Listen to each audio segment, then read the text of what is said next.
want to get a guide if you're not.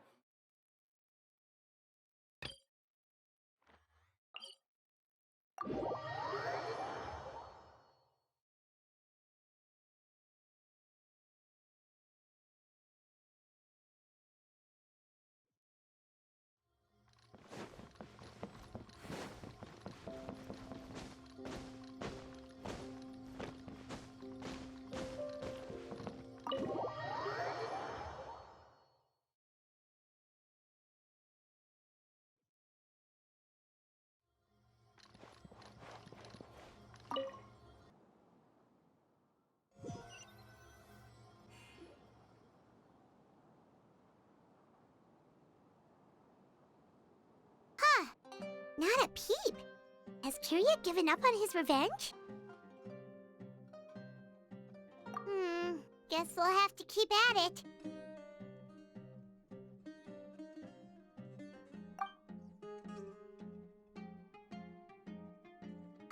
Still nothing unusual. Paimon took a peek into the room next door and Sylvain's already sleeping. Perhaps Kirya's true motive was simply forcing Sylvain to confess his crimes. No, that can't be right. If all he wanted was for Sylvain to be convicted for his true crimes, he could have tipped off the Marechaussee Phantom years ago. There must be something we're missing. Something extremely important. Maybe we just need to calm down a little. How about some tea? That herbal blend from earlier was pretty tasty. You're right. Maybe we can look for a different distraction then, like looking at the flowers. Oh, there's a glaze lily here. Paimon didn't notice it earlier. Flowers, glaze lilies, incense. Oh no! Sylvain's room! Quick! Wait, what?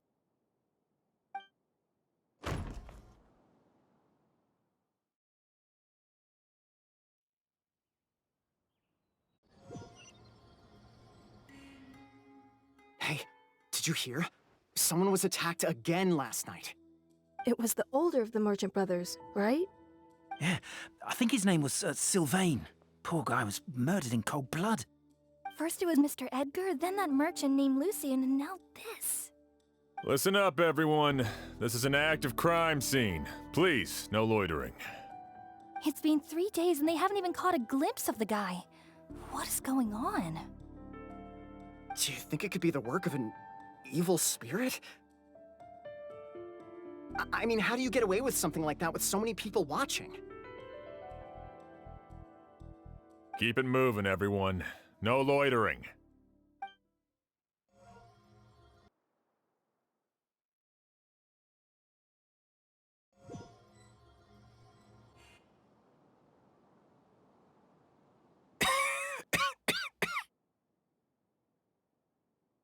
I suppose I'm next. You don't know that. Kirya already attacked you once, and you survived. Perhaps he doesn't consider your crime to be worthy of death. You were the only reason I managed to survive, Emily. I never did thank you for that, did I? Even if I wasn't there, Tainari was also in the vicinity. He would have been able to help. Is that so? I suppose I'm a very fortunate person then. I have exceptional students, caring friends, and the respect of my peers. If it is indeed my time to go, then I'll die without regrets. But Kirya has nothing. Yelena is gone. Now his enemies are too. It really makes you wonder if there's even a reason to keep on living. If you really want an answer, I suppose you'll have to ask Kirya himself, once we finally catch him. Well, I hope it all goes well. Emily, there's something else I'd like to ask of you. With everything that's happened, holding the exhibition is off the table now. But so many flowers were transported here for the show, some of them thousands of miles away from their homeland. I can't let them wither away with no one to care for them. Whether Kyria gets to me first, or I'm sent back to Fontaine to stand trial, I won't be around to look after them. I know it's a lot to ask, but could I entrust them to your care? Of course, Master. Really? Oh, I'm glad to hear it. Now I truly have nothing to worry about. Sheriff Sham still has some questions for me, so I've gotta go. Go ahead. Best not to keep him waiting. He can be quite impatient.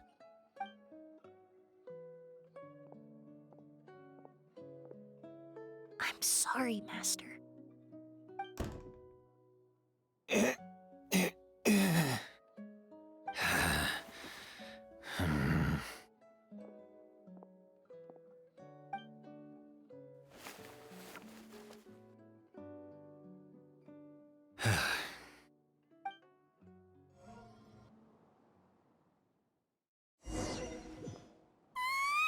Wow, another all-nighter.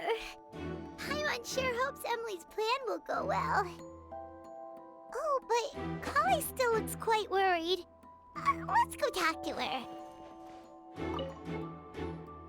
Emily still isn't back. I hope she didn't run into any trouble. Yeah, that's true. Traveler, I had my men start spreading the information you requested. The crowd is gone now too, but I have to admit, I'm not really sure what's going on. After listening to Emily's plan, I started getting the materials together and arranging personnel. I barely had a second to spare last night. To be honest, I'm still not sure how the crime was committed that night. The key clue was right in front of us the entire time. Let's go. We'll show you where the culprit hid a goose.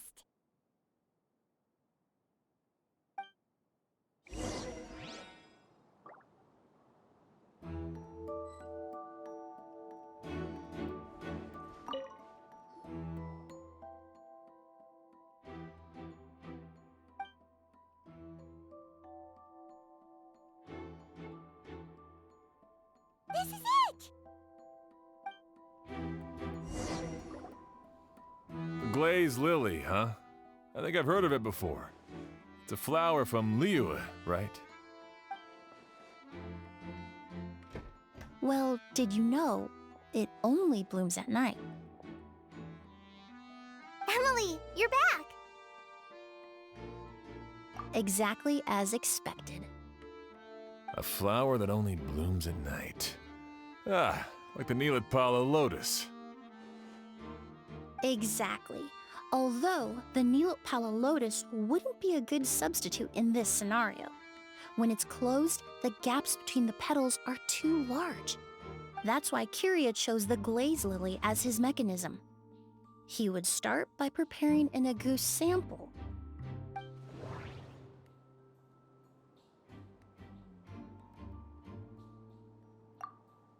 If poured into the flower pot, the liquid would seep into the soil. That might prevent the substance from taking effect. If applied to the outside, you would still be able to smell a goose, even in the daytime. There's a sticky substance on the edge of the flower petals. It's one I recognize.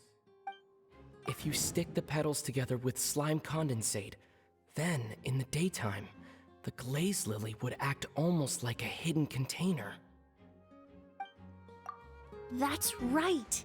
He applied a diluted form of slime condensate to the petals to stick them together and enclosed a sample of agouste in the center. That way, the agouste would remain trapped inside during the daytime, unable to seep between the petals and evaporate into the air. This also allowed the culprit to plant the poison well in advance while his targets remained oblivious. However, The diluted slime condensate wouldn't be viscous enough to prevent the petals of the glaze lily from opening at night. So by nightfall, the flower would bloom, thereby forcing the target to inhale the agouste trapped inside. And Kyria could execute his revenge without having to step foot inside the room during the night. By the next morning, the sample of agouste would have nearly fully evaporated. The glaze lily would have already closed its petals, and any lingering odor would be concealed by the fragrance of the other flowers in the room. Wait a second. You're telling me this version of agouste is so toxic, inhaling the minute amount trapped inside a flower is enough to kill a grown man? And how did Edgar even survive ingesting a whole bottle of the stuff? That's because agouste is just as dangerous now as it was all those years ago. The level of toxicity has never changed. Only a small subset of people are truly at risk. Ah, you mean people who are sensitive to elemental energy. So it's just some sort of happy coincidence that Sylvain and Lucien are allergic to the stuff? That can't be right. They were involved in the operation all those years ago. If the stuff gave them a bad reaction, they would have known from the very start. I wouldn't use the word allergic necessarily. It's more like they're susceptible to its effects. But that distinction isn't important right now. You can think of it this way. It's not that Sylvain and Lucien are innately sensitive to elemental energy, but that Kyria found a way to ensure that they would be. The incense I smelled earlier seemed familiar. Thinking back on it, I'm almost certain it was the scent of Spirit Borneal. In Sumeru, scholars use Spirit Borneal to aid meditation and stimulate their connection to the Dendro Archon. Alchemically produced essential oils, the primordial seawater that caused unrest in Fontaine not too long ago. All of those are substances that can heighten your sensitivity to elemental energy. That stuff gave us a lot of trouble when we first came to Sumeru. Ah, yes. I definitely remember that. In Sumeru, it's not uncommon to use incense indoors, so its presence wouldn't arouse suspicion. The flowers in the room could also serve to mask the scent. Flowers were pretty important to this plan, huh? The glaze lily is native to Liyue. It would be completely unnatural to have one here in Sumeru if it weren't for the exhibition. What a coincidence. Actually, it's not a coincidence at all. No wonder he was willing to pay a small fortune to rent out the hotel. He probably used the Mora Yelena left him, don't you think? That money was supposed to set him free. But in the end, it was just a tool for his revenge. There's a saying among forensic doctors in Fontaine. Every step you take leaves a mark. But up until this point, we haven't been able to detect any trace of Kyria's activities. That's not because he was coming and going undetected, or because he's some kind of evil spirit, but because he's been disguised as someone else this entire time.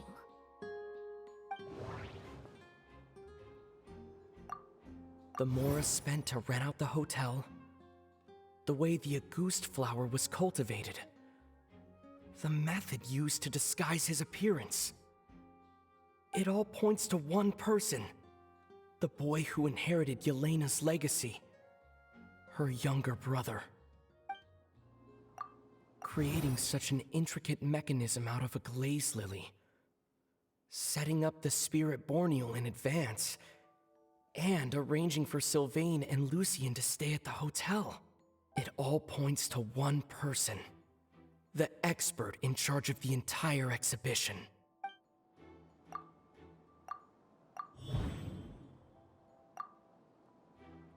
Kyria and Edgar are one and the same. But Kyria was only in his teens back then. He wouldn't even be 40 years old by now. Edgar's lived here for so many years. Even if he changed his appearance, going that long without giving anything away, it would be impossible. Bad news, Sheriff! Mr. Edgar was attacked! What? A dark shadow-like figure just ran out of his room. It was giving off a really ominous aura. But before we could even react, the figure up and disappeared like some sort of ghost or something. By the time we got a look inside the room, Mr. Edgar was gone. Do you think Kyria kidnapped him? I need you to think very carefully about this. Are you certain that figure wasn't Edgar himself? I mean, Mr. Edgar was so frail. I don't see how he could have moved that fast. It would seem Master decided to tap into an ill-advised source of power. What? But that's so dangerous with the condition he's in. It's... But why? Why would he do that? He's already accomplished his revenge. No. If his aim was to target everyone who had a hand in Yelena's death, If he left Sylvain alive yesterday, not out of a desire to see him suffer, but to confirm the truth about why Yelena chose to die, then there's still one target left.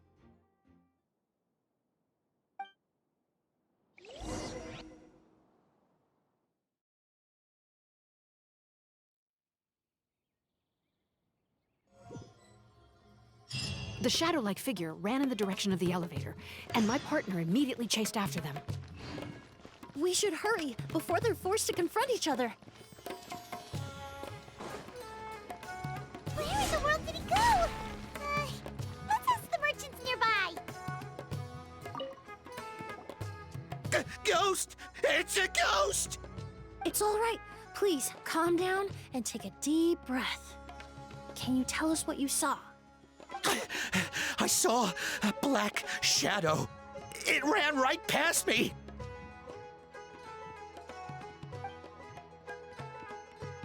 How could something like that happen in broad daylight?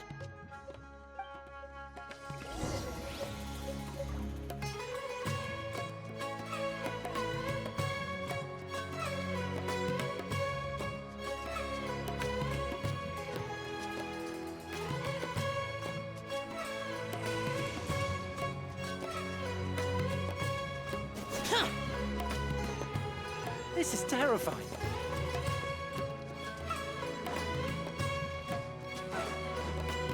No! Don't come any closer!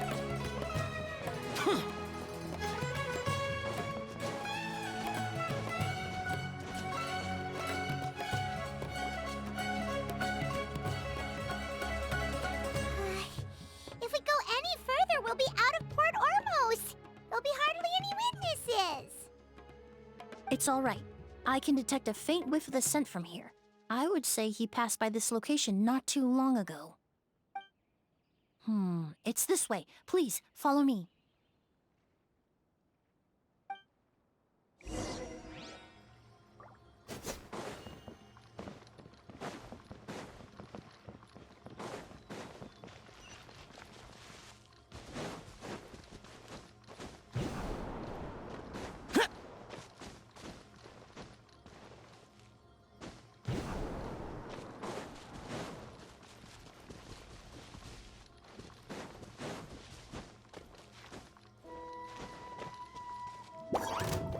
Time for takeoff.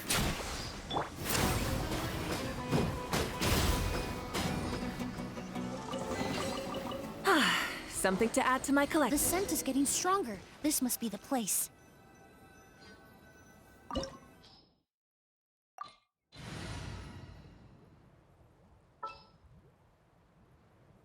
It's as good as done.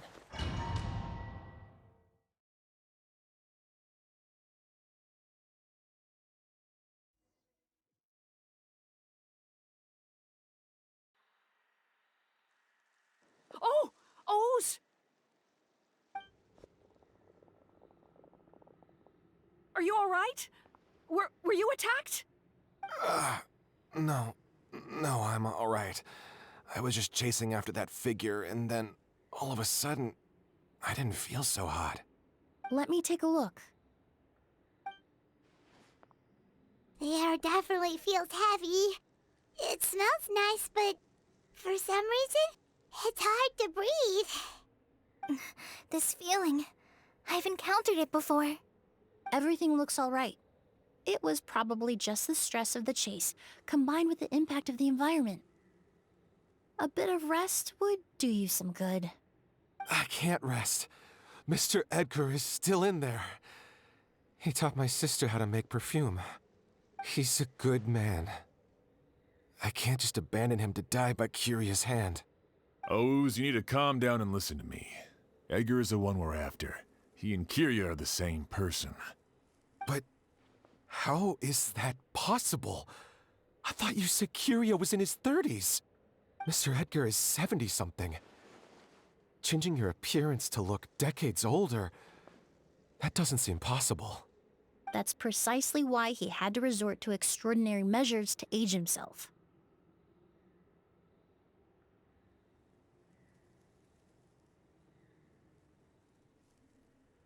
Kiria used a delusion to bring back the Auguste flower, corroding his body in the process, just like his older sister. No. He couldn't have. Mr. Edgar has been in Port Ormos for years. If someone started impersonating him all of a sudden, we would have noticed. And what if the impersonation started before he ever set foot in Sumeru? I've yet to confirm it, but I suspect Kiria killed the real Edgar in Fontaine not long after his release from prison. While Edgar was incarcerated, Kiria started making preparations to replace him, including forcefully aging his body, studying perfumery, and planning the real Edgar's demise. The new Edgar then decided to relocate to Sumeru, seemingly out of an innocuous desire to let go of the past. He even left perfume making in favor of mentoring students. But these decisions were all for a specific purpose: the need to distance himself from anyone who might see through the facade. And Sumeru fit the bill to a T, with no one around to question his identity. All he had to do was grow a beard, don a pair of glasses, make a few minor alterations to his appearance, and everyone would believe he was exactly who he claimed: Edgar, a perfumer from Fontaine. As the years went by, he removed his disguise little by little and continued to refine his skills. It would have been a gradual process, one that ensured no one around him would notice anything unusual. That explains why Sylvain said he barely recognized Edgar back at the hotel! He aged himself decades beyond his years just so he could accomplish his revenge! Is that even worth it? I need to find Mr. Edgar. He's not that kind of person. He can't be. What you really need is to get out of here and rest. No, I can keep going. Wait! This environment is likely being influenced by the delusion. Any discomfort, no matter how slight, should not be treated lightly. I know how to relieve your symptoms, Mr. Ooze. Please come with me and rest. I'm sure Edgar, wouldn't want any more innocent people implicated in all this. Kale's right. The Traveler and I will take things from here. From our brief exposure to a goose, it would seem the substance has little effect on us. This leads me to believe those blessed with a vision or capable of wielding elemental power are more resistant to the effects of abnormal elemental energy. In other words, this environment doesn't pose as much of a risk to us. Actually, now that I think about it, this stronghold likely has multiple points of entry. If the target were to escape from a different point of entry, that might allow him to evade capture. I hate to trouble you, but we need people to survey the perimeter.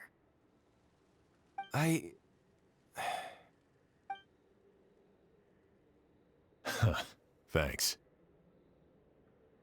Hear that? We're heading out. There's work to be done.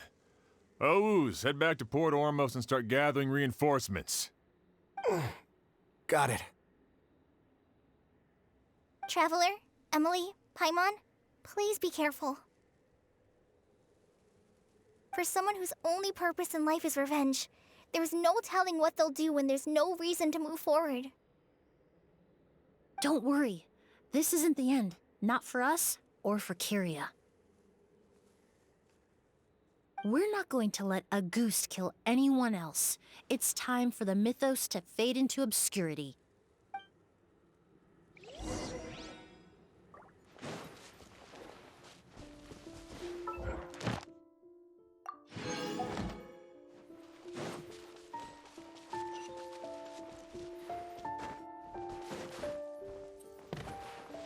monsters. Perhaps they were attracted here by the increased level of elemental energy.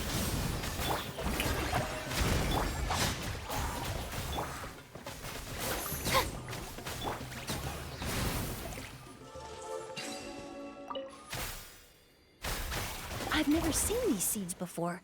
They must also have been created with the power of a delusion. It seems to be avoiding us, and there's no other way forward. Perhaps we could try luring it to the edge of the cliff.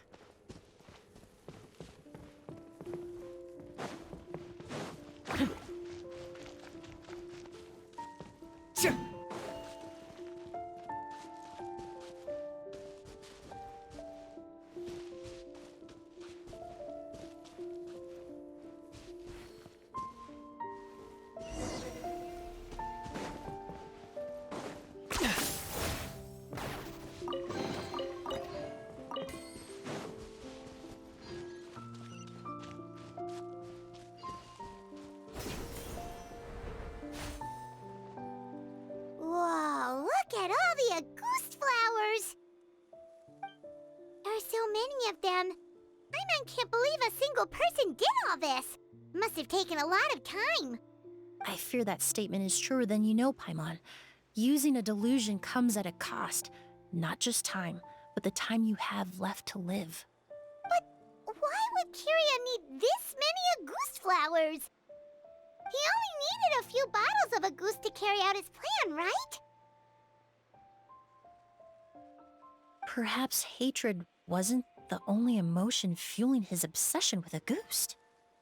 Not long ago, he told me he didn't want all the flowers transported to Sumeru to wither away in a foreign land. But Kiria betrayed Snezhnaya, abandoned Fontaine, and lived his entire life in Sumeru under the guise of someone else.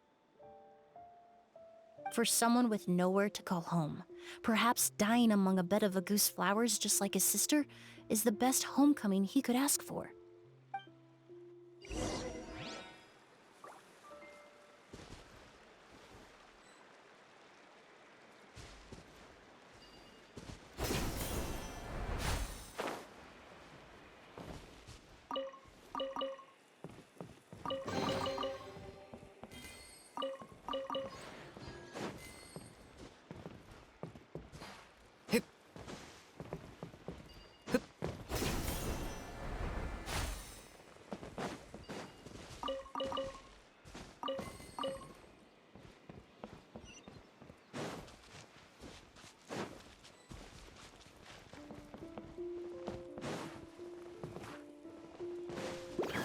For the Lord of the Night!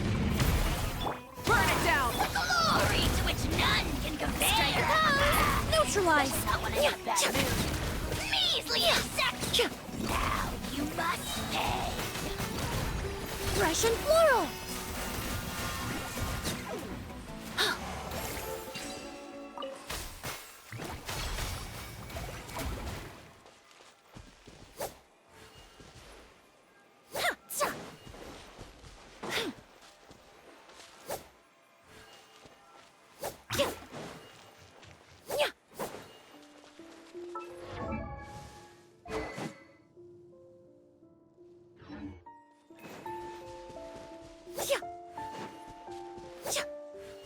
A plant that destroys seeds. Huh. Quite the ecological marvel. Let's head back to the place where the seeds first appeared.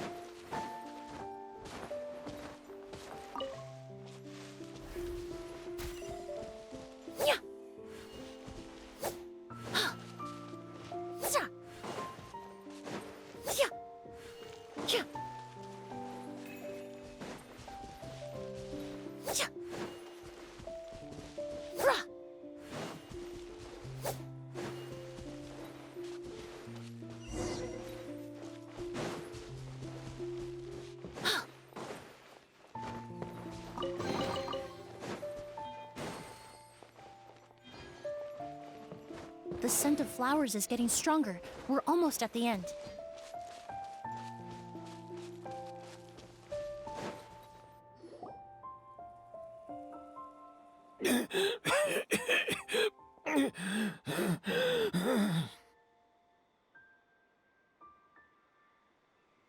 The scent of flowers is getting stronger. We're almost at the end. Did they catch up that fast? No. My strength is just waning.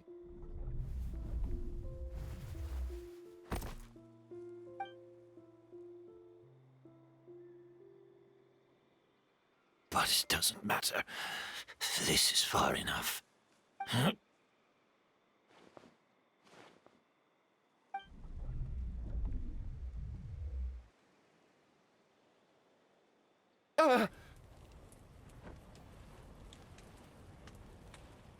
This is a garden of Auguste flowers. But it's not mine. It's the one that was set on fire all those years ago in Fontaine. Yelena? Yelena! You tried to hide it from me, but I always understood. The reason why you continued to use the delusion, the reason why you set your garden on fire, it was all because of me. I shouldn't have listened to you that day. I shouldn't have taken the Mora and ran. But by the time I realized something wasn't right, there was nothing left. The flowers were gone. And so were you. I know I'm almost 20 years too late. I should have come looking for you earlier. I should have died with you that day. Yelena? Yelena!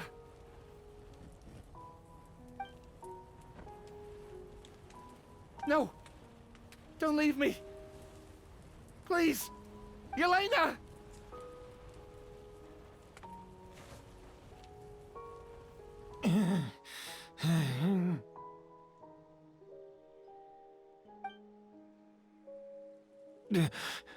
Emily?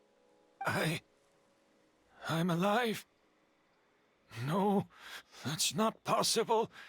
I saw her. Yelena, we were together. That was an illusion, likely brought about by the residual toxin in your body coupled with the pollen in the air, neither of which are fatal. No, the amount of Auguste I drank, it should have been enough. A fake, but how? We started making the preparations last night with one goal in mind: to create a perfect accord. The accord is the basis of perfume making, the product in its most primitive form. Ambergris mixed with cedar wood, rounded out with a base note of agar wood. This is the scent of leather? Exactly. We're unable to extract essential oils from leather, but by combining other raw materials, we can recreate its essence. That is the purpose of an accord. Does that mean you can recreate any scent in the whole world? I'm afraid not. Certain fragrances in this world are simply one of a kind. That quality is what draws people in and fuels their obsessions. If I wear a goose to the ball, I'll also be one of a kind. Our competitor already got their hands on it. Hurry, Molly. It doesn't matter how much it costs. I have to buy something better. This fragrance will be one of a kind, no more. Myths can be deconstructed, miracles can be recreated. All it takes is skill, experience, limitless exploration, and a little patience.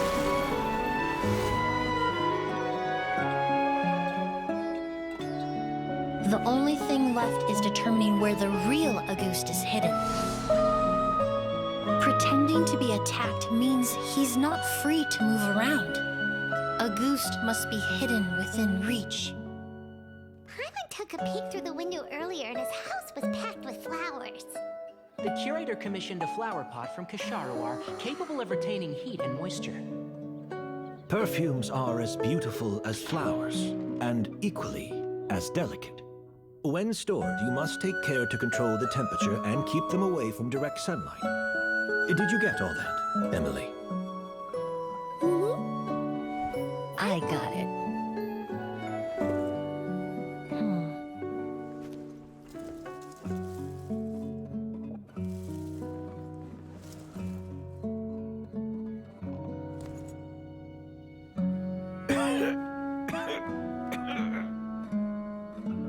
Did you hear?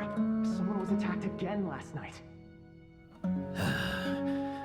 So, Sylvain is dead. Is that right? Yes, Master. So, you switched the bottles of Auguste, and then lied to me about Sylvain's death. Convincing you that your revenge had been completed was the easiest way to get you to let down your guard. Impossible. Even if you found a way to switch out the bottles, there's no way you could have made an accord. If Auguste was so easy to replicate, Yelena wouldn't have. It was a combination of rainbow roses, glaze lilies, and Cecilias. Those ingredients would have conflicted with each other if you tried to combine them in the past. But recently, we found a way for them to work together. Rainbow roses, glaze lilies, and Cecilias. Auguste was created over 10 years ago. All this time, people never stopped analyzing it, never stopped trying to recreate it. Perfumery techniques are advancing day by day. We've found better ways to extract essential oils, separate oils and fats. We even discovered new ways to combine fragrances together. The mythos surrounding Auguste may have been untouchable almost 20 years ago, but now it's time for it to become a thing of the past. The past? You've been working as a perfumer for all these years. You should have always known that it is possible to make an accord, even if only in theory. But the meaning you assigned to Auguste became so inflated, you allowed yourself to get lost in it, just like the perfume mania that captivated the public all those years ago. You believed in its divinity and grandeur. You believed it was entirely one of a kind. Your obsession with Auguste is also what allowed us to predict how you intended your plan to end, and to make preparations in advance. We just didn't expect it to happen so fast.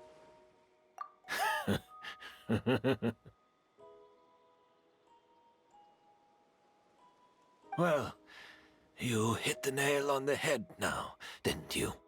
So, Sylvain isn't dead.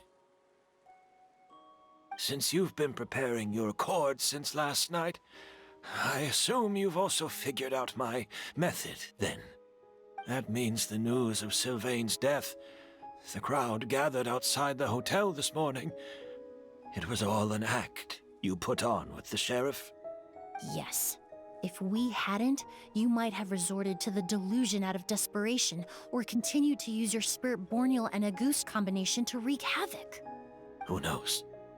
Maybe I would have just offed myself then and there. I know if you had things your way, you would carry the truth of Edgar's demise and the secrets of this garden to the grave, but I'm sorry, Master. I don't want to see any more death. Sylvain only inhaled a small amount of poison. He's being detained as we speak. All the crimes he concealed back then will be exposed in a court of law for everyone to see, and all his secrets will be revealed. The same goes for you as well. Is that so? Well, I suppose I'll be spending the rest of my days in a prison cell then. Whoa, he accepted that kinda fast. I don't feel the need to justify my actions, nor do I intend to repent for them. I did what I set out to do.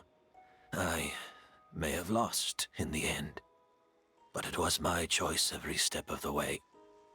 And if I could do it all over again... But there's no going back, is there? Careful, everyone.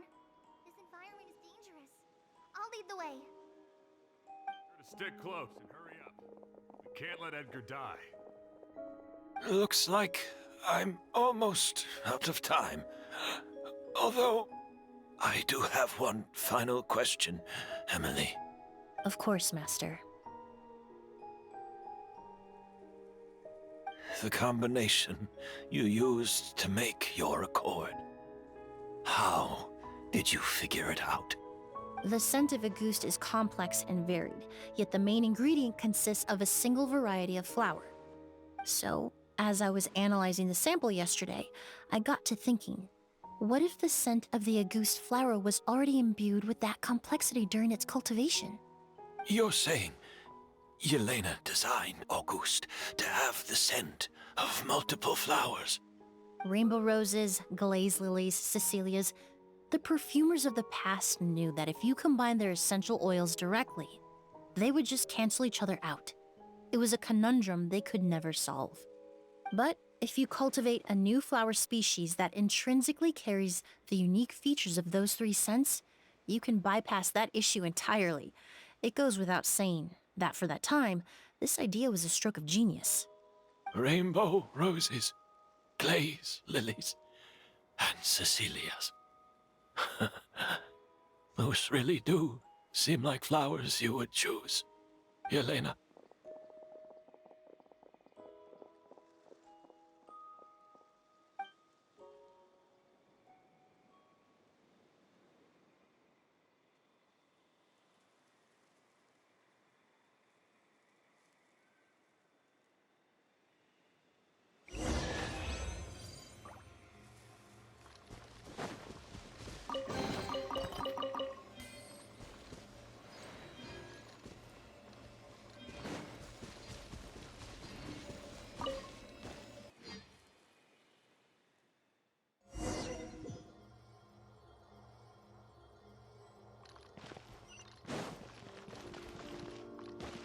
Light it up!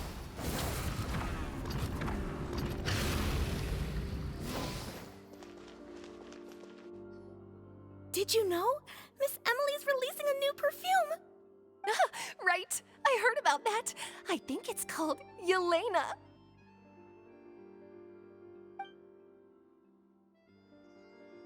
Seems like everyone in Fontaine is talking about the new perfume you're releasing. I was hoping to release it without such a fuss, but the news spread way faster than I expected.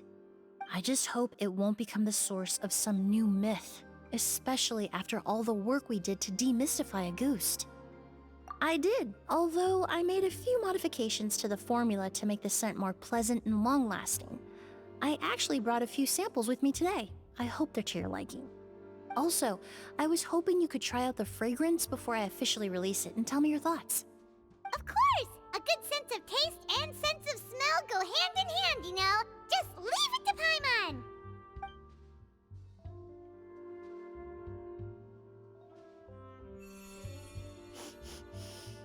Oh, it smells great! It's alright. All feedback is worth considering. Besides, when it comes to perfume, commenting on whether it smells good is the most straightforward assessment you can ask for. There doesn't always have to be a deeper meaning. Right! Do those flowers have some special meaning? Hearing their names seemed to have an effect on him. If I had to guess, I'd say it probably has something to do with the language of flowers. The language of flowers? Oh, we've heard of that before! Paimon remembers hearing something like, the Cecilia represents the true feelings of the prodigal son? What each flower is said to represent varies by person and across different moments in history. The same is true for the flowers that make up the scent of Auguste. After returning to Fontaine, I did some research, and it turns out the meanings of those three flowers can be reassembled to form a single phrase. Forget the past and keep on living. Perhaps that's the legacy Yelena always intended, not the nobility and grandeur most people associate with Auguste. Do you think Kyria knew about that?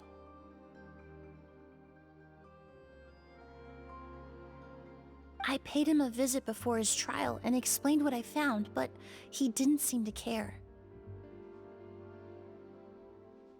Who knows? Maybe she didn't mean anything by it at all. That was his response. Yelena is gone.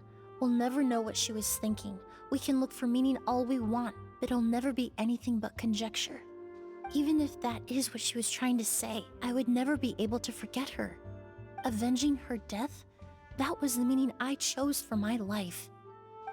Kiria cultivated his revenge like a flower. He was committed to making it bloom, even if in the end, it didn't bear the fruit he was hoping for. In any case, he did want me to pass along his thanks. Thank you for saving my life, for giving me the chance to learn that a goose could have carried a very different meaning. Love and hatred are a privilege of the living. When someone dies, their thoughts, feelings, and intentions die with them. In that sense, what a goose truly represents in the language of flowers will forever remain a mystery. But even if it's only a conjecture, I would like to believe my own interpretation. The meaning we give to flowers, the symbolism we assign to our perfumes, they're constantly twisted and exploited in our imperfect world. And yet, at the very outset, they're born from the simplest and most beautiful desires we hold in our heart.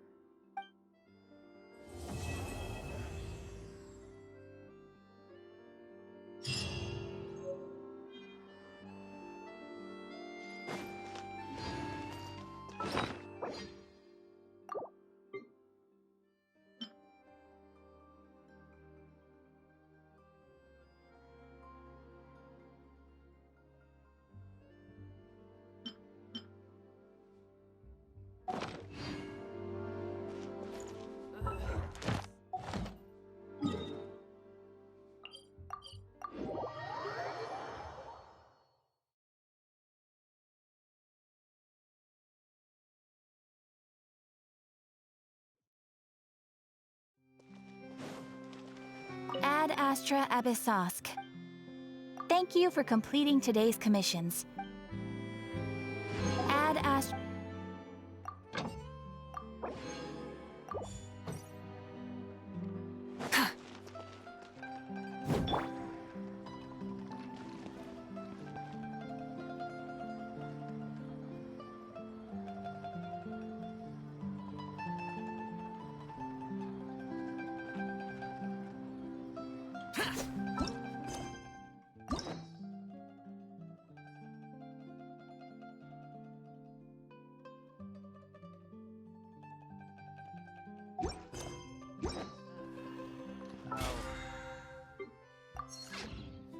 There'll be an extra.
Rise with the sun! Time to shine! Busted. Here comes the catch.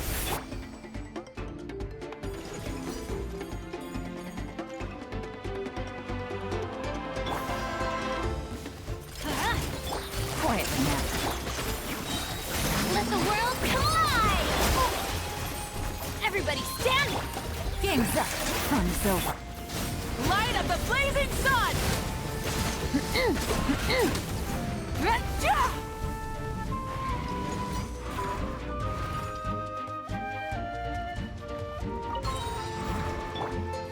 Going in!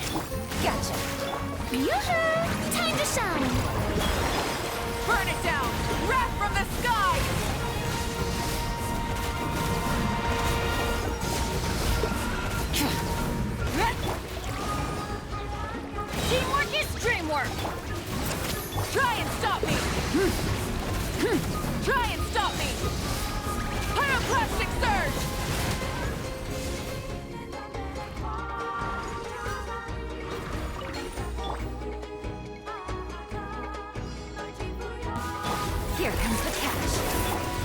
Light it up! Everybody stand! Let the world come alive! Strike a pose! Light it up! Yeah! Yeah! Light of the blazing sun!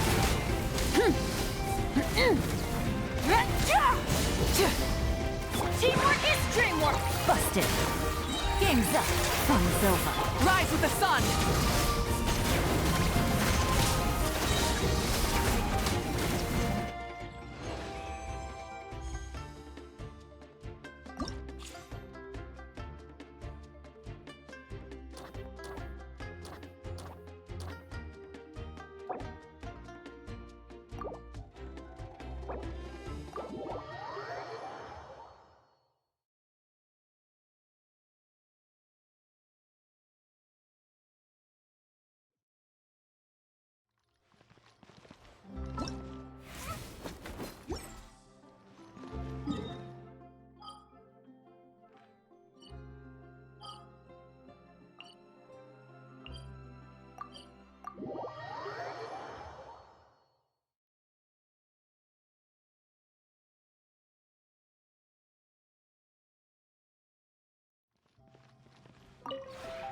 This realm is...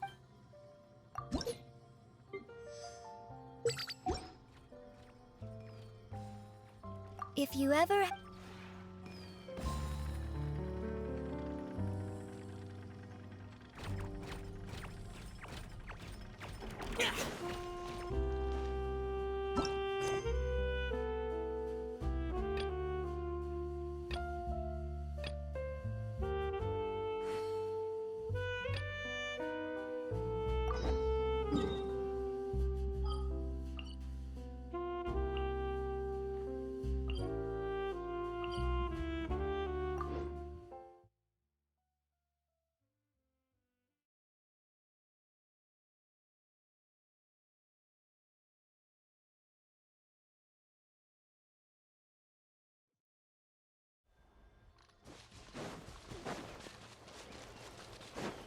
Okay.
Is this really necessary?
Everything has its use.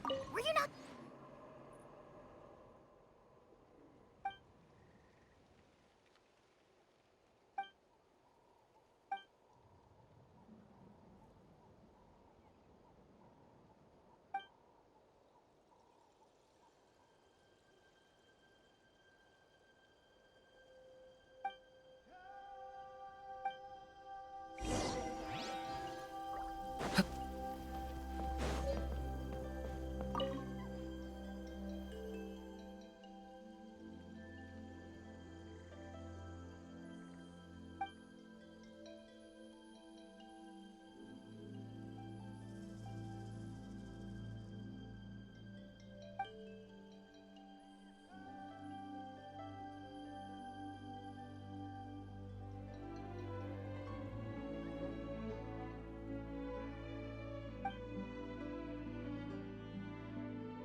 This shop looks popular today. Wonder what the occasion is.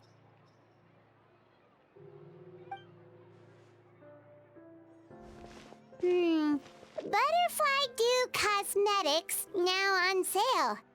Huh, looks like it. Oh, Seedween's here too!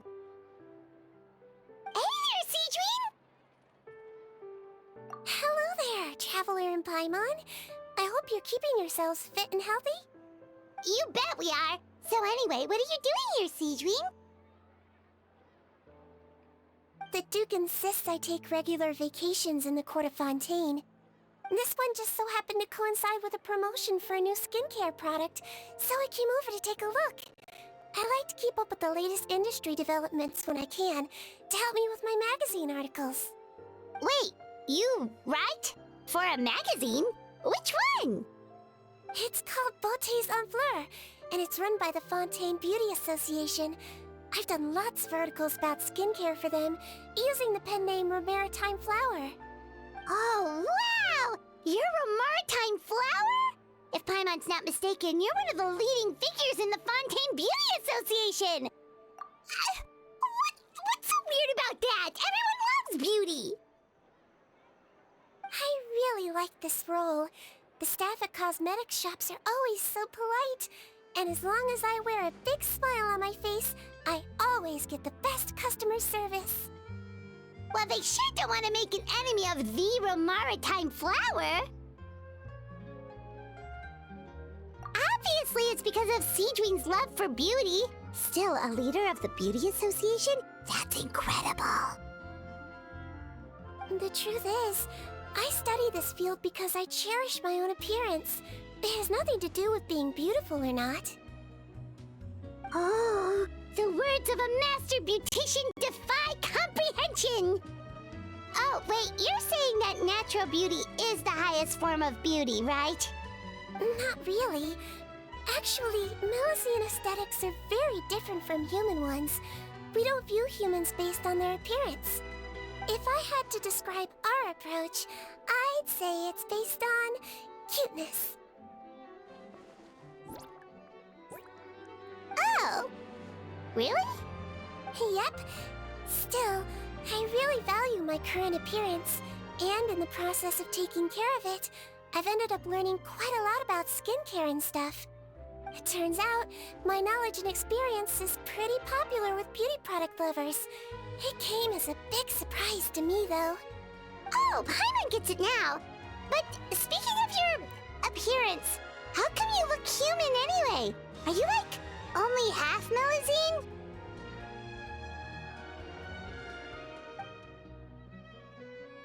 Ooh, wait, sorry.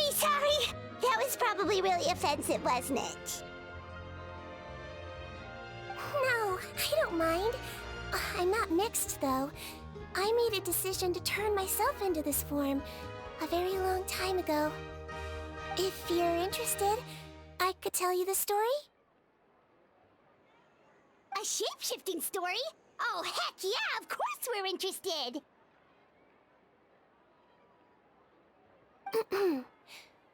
Once upon a time...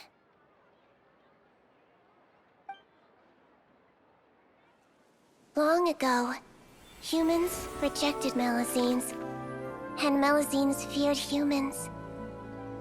There was one Melusine who became fascinated with human medicine, but no human wanted her help. And there was one girl who liked Melusines, so no humans would make friends with her.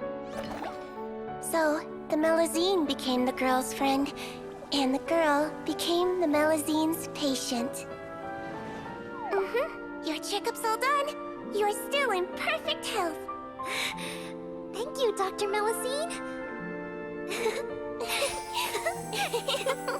In this game of doctor and patient, a friendship was born. Then, one day, the girl fell ill. The Melusine was the only doctor to arrive on time, but the adults sent her away. Scram! Melusines can't be trusted! So just because I'm not human, I can't save my best friend?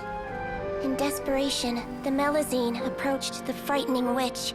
She begged and begged until she got a reply. If you take this potion, concocted of sin, you will gain a human face and grow human limbs.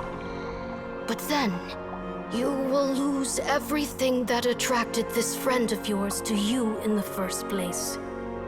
Can you accept that? The Melusine did not hesitate for very long.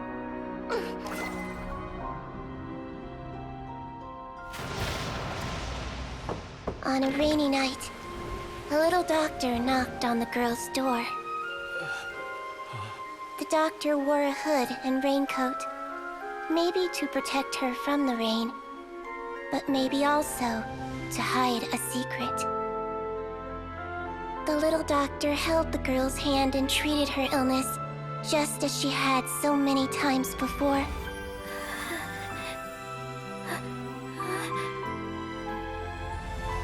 Dawn came, and the little girl's condition improved. But the little doctor was long gone, for she knew her friend would never recognize her again. And so, since then, I've lived my life in human form. Most people who know me just think I was born this way. Ooh.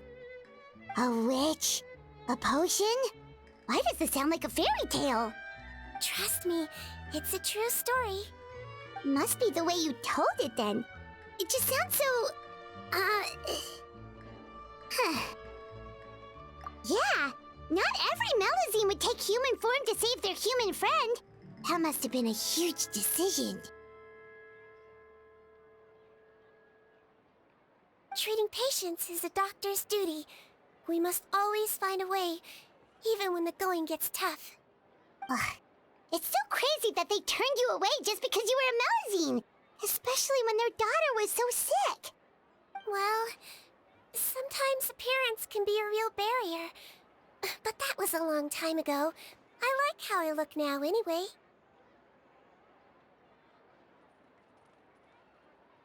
Paimon too! You're super cute this way.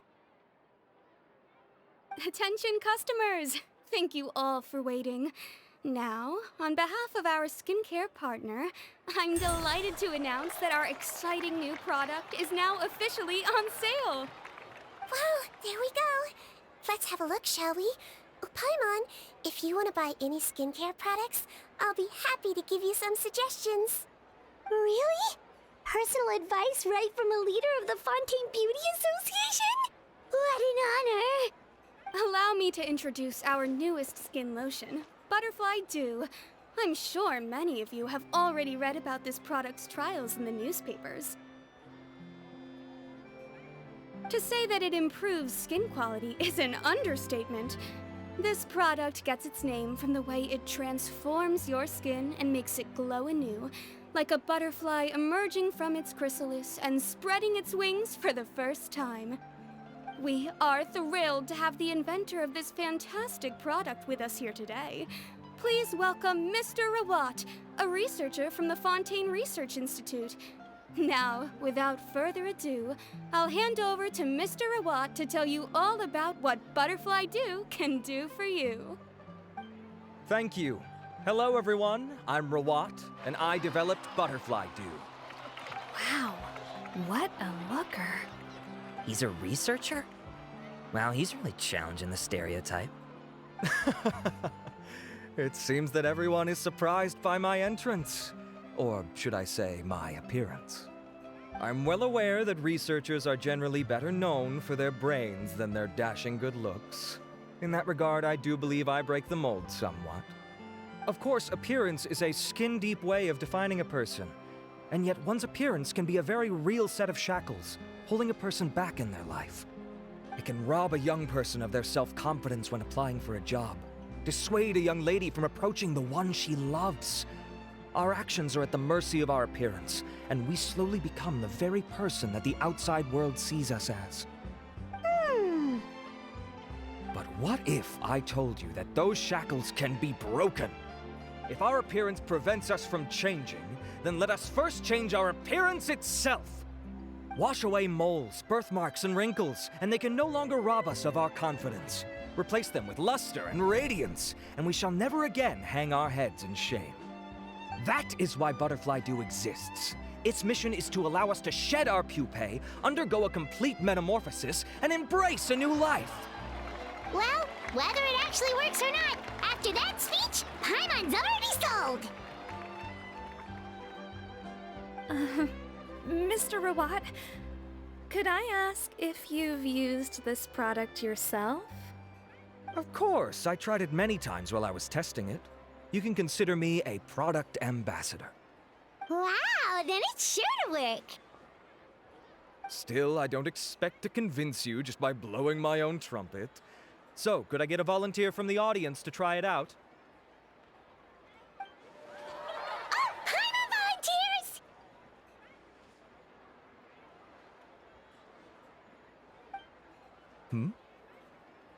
Oh! Ah, what an honor! It appears we have a giant of the Fontaine Beauty Association here with us. In that case, Miss Sijuin, could we seek your most expert opinion on this product? Sure. Whoa, is that Romaritime flower? They say she's the pickiest user of skincare products in all of Fontaine. Here you go.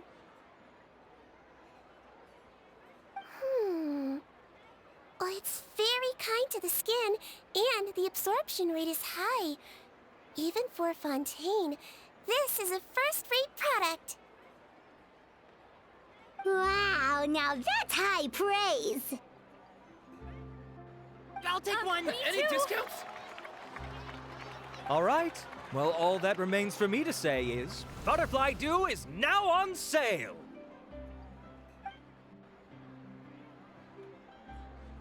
Think we should buy a bottle too? Of course you bring up Mora. Fine, Paimon will pay out of her own pocket, and even share it with you. There, does that sound fair? And if you're worried about whether it's the right product for you, well, luckily for us, Sijuin's here, so we can get an expert consultation.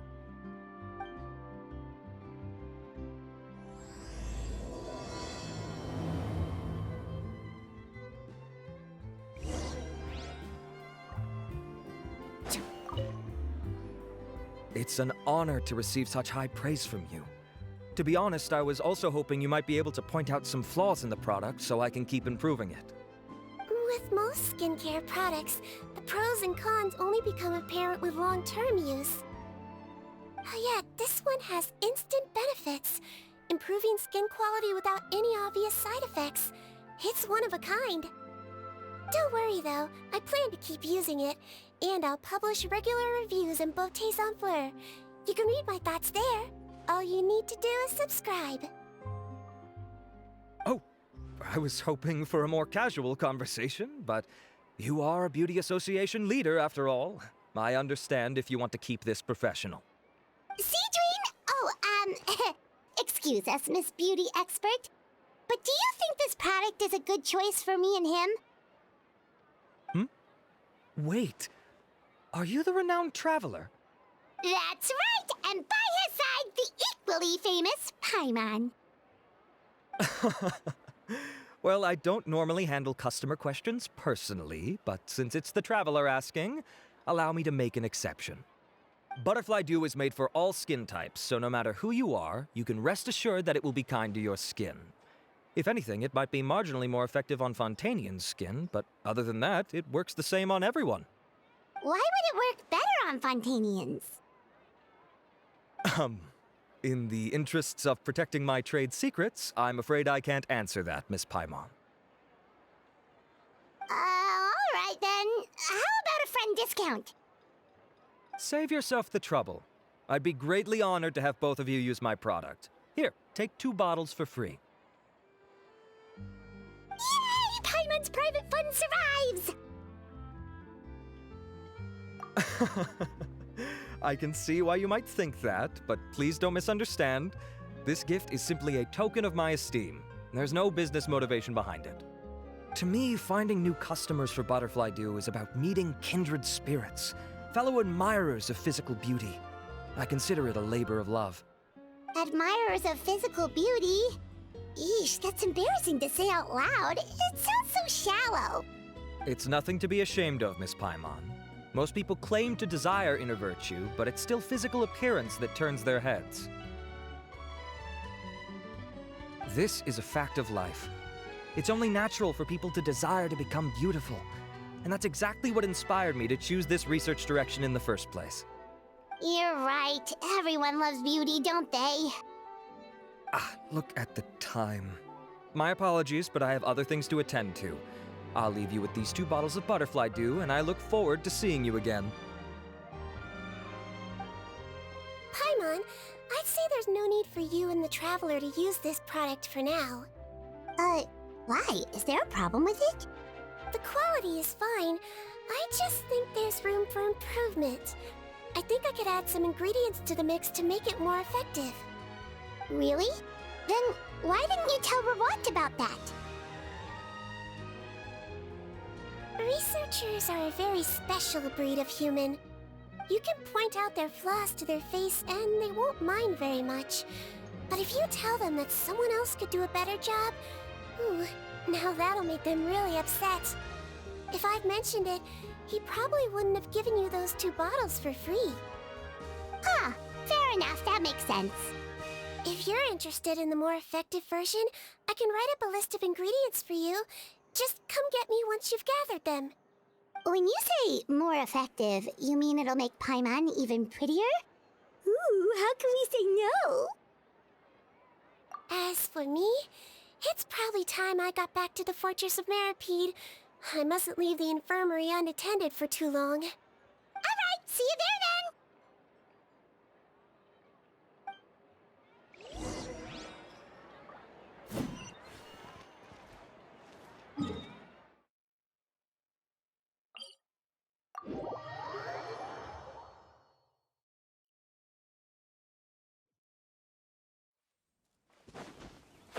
Just up ahead, Traveler! The ingredients for Seedween should be nearby!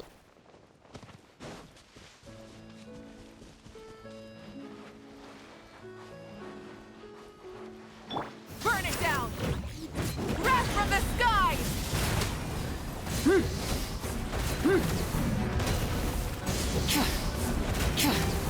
Useless!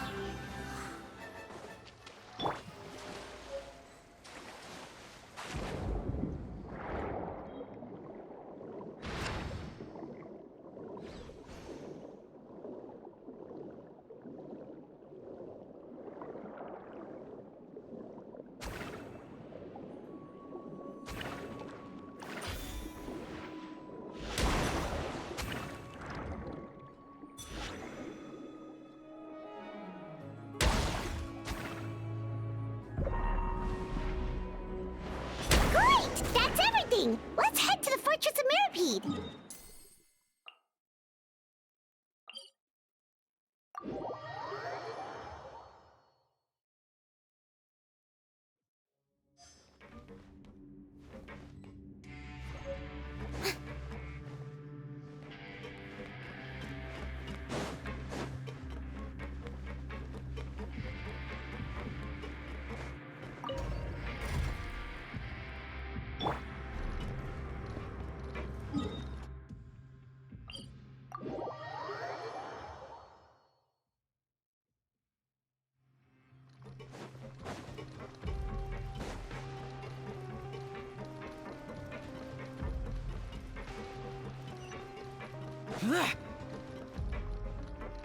Full throttle!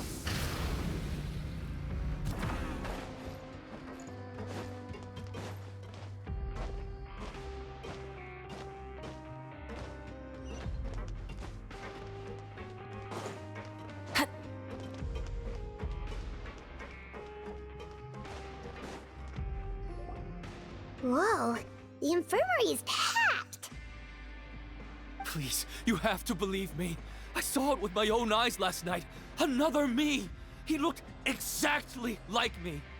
Got it, okay. I've written down everything you told me. Now, I have a few tests to run. Take a deep breath, and don't worry, it's nothing to be nervous about. First, which finger am I holding up? Your index finger, but I'm telling you, my mental state is fine. I'm not crazy. Very good. Now, on to the next. Hey there, Your Grace. It's been a while, huh? Ah, it's you two. Indeed it has. I would offer you some tea, but I'm afraid the timing is unfortunate. Duty calls. No worries. Actually, we were looking for Siegeween. Do you, know what all of this is about? This inmate came running to the guards in a panic, claiming to have seen his exact doppelganger. A doppelganger? Doesn't that just mean someone else kinda looks like him? And that's what I thought when the report first reached my desk. But we've inspected our records. No one even vaguely resembles him. Considering how certain he is of what he saw, I can only surmise that he's having some mental issues. So I brought him for a medical evaluation. All right, very good. Take a sip of water and rest for a bit. Evaluation complete. I couldn't find any symptoms pointing to a physical condition. I see. So do you still believe there's more likely to be an issue with his mind than his body? I have to assume so for now. Psychological issues are more difficult to detect. At this stage, we can at least confirm that he is in command of his cognitive faculties. The rumor mill will go crazy if word of this gets out. Guards, take him to the ward for a period of observation. The Marechaussee Phantom has requested my cooperation on a case, otherwise I'd deal with this myself. Sorry for the trouble, head nurse, but I'll have to leave this to you. No problem, Your Grace. I'll add him to my observation list. By the way, we have a couple of guests here who've made the trip just to see you. I imagine it must be important. You probably won't need to add them to your observation list, though. Oh, Traveler, Paimon, it's you. Hey there, Siegeween! It's actually not that important, but... I'll be in my office if you desperately need me. Goodbye for now. Okay, bye-bye! So, Siegeween... Would you mind waiting for just a moment? I have another patient to see. Just find an empty bed and take a seat. I won't be long. Oh, sure! Siegeween, we've brought him. And he seems to have taken a turn for the worse again. Okay, don't panic. Let's start by sitting him down here. Paimon had no idea how busy it can get for Siegeween. Maybe now's not the time to ask for her help with skincare. Good point. Besides, it might actually be interesting to observe her at work. Well, this could hurt, so I suggest you take a deep breath first. Did his face melt? What happened to him? It's anyone's guess. His face melted off shortly after arriving at the fortress. But since he's a serious offender, he can't be allowed out for medical treatment. Best we can do for now is ask the head nurse to give him something to manage the symptoms. Oh, this is gonna be awkward. We still need to bring him to the Marechaussee Phantom for questioning. What if he scares them half to death? Will that be our fault? The Marechaussee Phantom? Does this have something to do with the case Risley's dealing with? Yep, it was a huge case. They bagged a few dozen crooks in one fell swoop. And this guy's the baddest apple of the bunch. He harmed countless people. And now, it looks like it's all finally catching up with him. You done gawking? Not yet. I need to check the severity of your ulcers to decide the right dosage. Don't worry. We Melazines have a very different sense of aesthetics from humans. To me, you just look like a little kitty with slightly scruffy fur, but still just as cute. Don't patronize me. Do I look like a kid to you? Just give me the meds and let me out of here. I already missed my cell. Hey, lose the attitude. You dare talk back to our head nurse like that again, your days are numbered. Oh, it's fine. Okay, I'm going to apply the medication now. Tell me if it hurts, alright? Look how nice Siegeween's being. And he still talks to her like that? What a nasty piece of work. Can I leave now? Wow, not a peep. What a brave little guy. Thank you, Sijwin. And I apologize for the trouble. So, Traveler, Paimon, did you bring the ingredients? We did, but we don't want to interfere or anything. You're busy saving lives here. Oh, don't be silly. I agreed to it, didn't I? Just hand me the ingredients, and I'll make some time to whip it into the improved version for you. Take a rest here if you want. Or, if you're not tired, I hear they're holding a new pancreation tournament in the administration area. Or alternatively, is there anything we could help you with, Sijwin? That's right! Let us help you out! It's the least we could do! Good point. Kind-hearted humans start to develop guilt if they accept free help from others. Don't worry.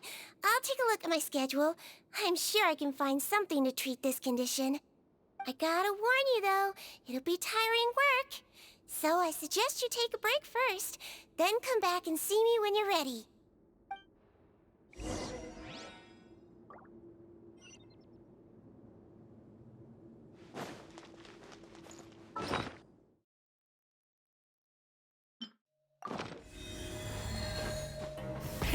Rev the engines!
We're ready, Sijwin! What's our first mission? I found the perfect job for the Traveler. First, I'd like you to lie down in this bed.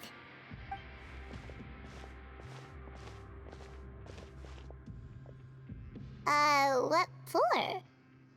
I need you to pretend to be sick. What? Oh, is it that difficult? I thought you did a pretty good job last time.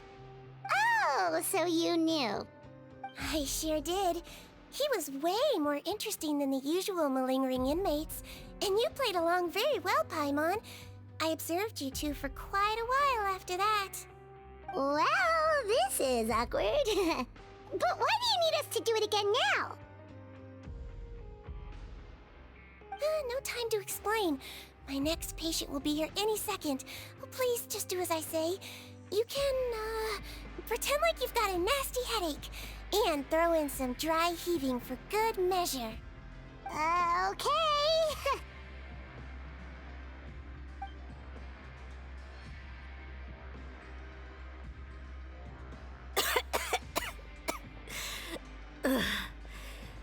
Hey, Doc, it's me. I'm only here because my mom won't stop pestering me about it. So annoying. Well, your mother has enough on her plate with a busy job. Well, the last thing she needs is to worry about you being sick as well. I know. I shouldn't treat the place like a playground. Shouldn't go swimming in the lower levels where we join up with the sea, because it'll give me a cold and distract her from her work. I thought I'd be able to have some fun here at the fortress for a few days, but it's always, don't do this and don't do that. All right. Sit yourself down and I'll take your temperature. Your fever still hasn't gone down. Well, here's your medicine. 1 cup for starters, and we'll see if it helps. But Doc, it's so bitter. Do I really have to drink it? I mean, I'll be fine, right? I've got an uncle who caught a cold. His fever went away on its own after a couple days. Can't you just write me a note saying I'm on the mend? I just need something to keep my mom off my case. I sure can. You're a very brave boy, after all. Huh? Brave? What makes you say that? Well, if you want to rely on your own immune system to clear up your fever, then you'll have to tough it out like this guy.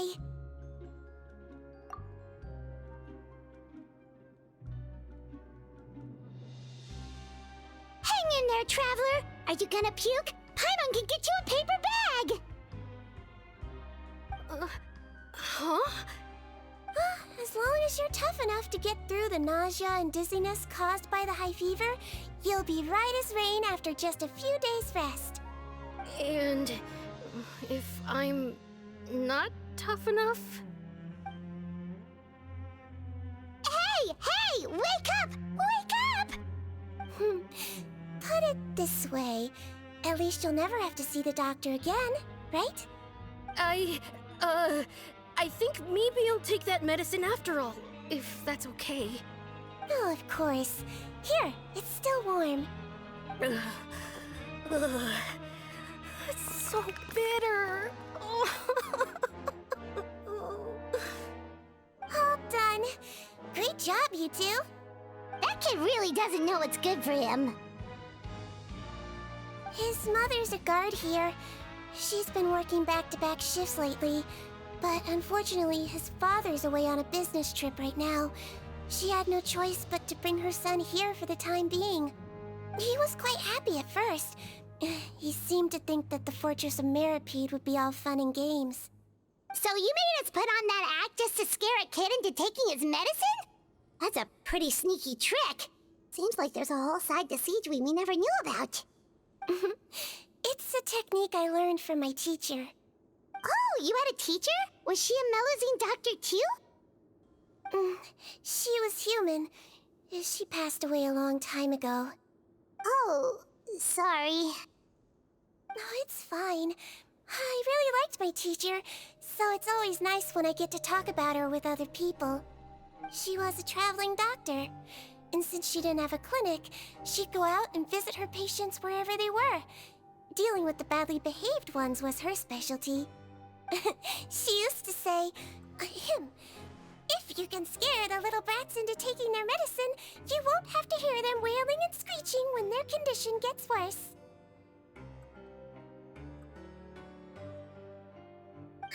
She sounds like a pretty strict teacher. Strict? Well, that's not how my teacher saw it. She thought of herself as terrifying to kids. Strange way for a doctor to describe themselves. Now Paimon's curious to know what she looked like. As it happens, I actually have a picture of her.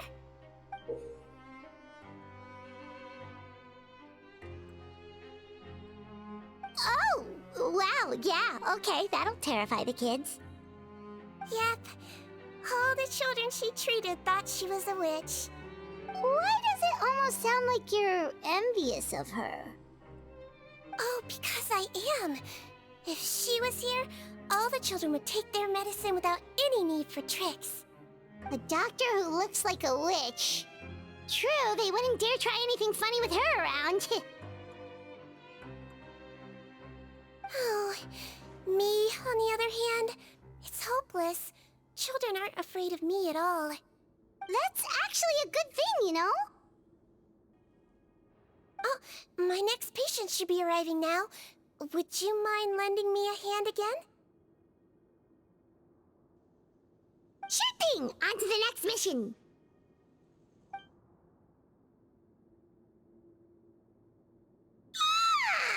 Is it nighttime already? That flew by. You really have a busy job, Siegeween. Well, thanks to you two, it was much easier today. Aww. Should we some rest. It's getting pretty late. Oh, there is one last thing. I have to keep it confidential, so I usually leave it till after everyone's clocked out. Confidential? Are you sure you can tell us? It's fine. You're not living here anymore, so it's okay if you know. All it is I have to prepare some ingredients to make healthy meals with. Wait, you mean those healthy meals? My patients refuse to eat any healthy meals I prepare in front of them, so I have to prep the ingredients in secret, then let the chef at the Coupon cafeteria handle the rest. Considering even the chef's version makes people uneasy, it really makes you wonder what's in it. You want to find out? I can teach you how to make it. That way, if you ever suffer from exhaustion on your future travels, you can prepare a healthy meal for yourself.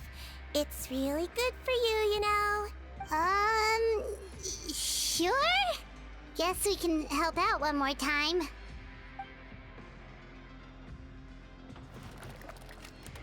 The ingredients are ready.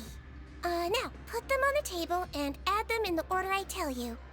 First, we add this special slime condensate, stir it thoroughly, then pour it in. See that? It adds elasticity. It looks just like tasty jelly, doesn't it? Yeah, it really does. Until you remember it's slime condensate.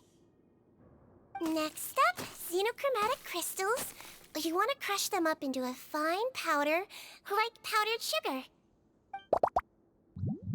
Wait, are those from Fontimer Aberrants? Are you sure they're edible? Finally, we'll need some high-protein meat. Frogs are an excellent choice. You just need to clean their innards, and then you're left with some lovely, tender meat. Oh! Frogs. And we're done. All that's left now is to pack them into lunch boxes and hand them to Walsey. Yesterday in the production zone, I noticed an inmate who's been working for 2 days straight. That means it's a healthy meal for him tomorrow. Seedwing really does have the inmate's best interests at heart.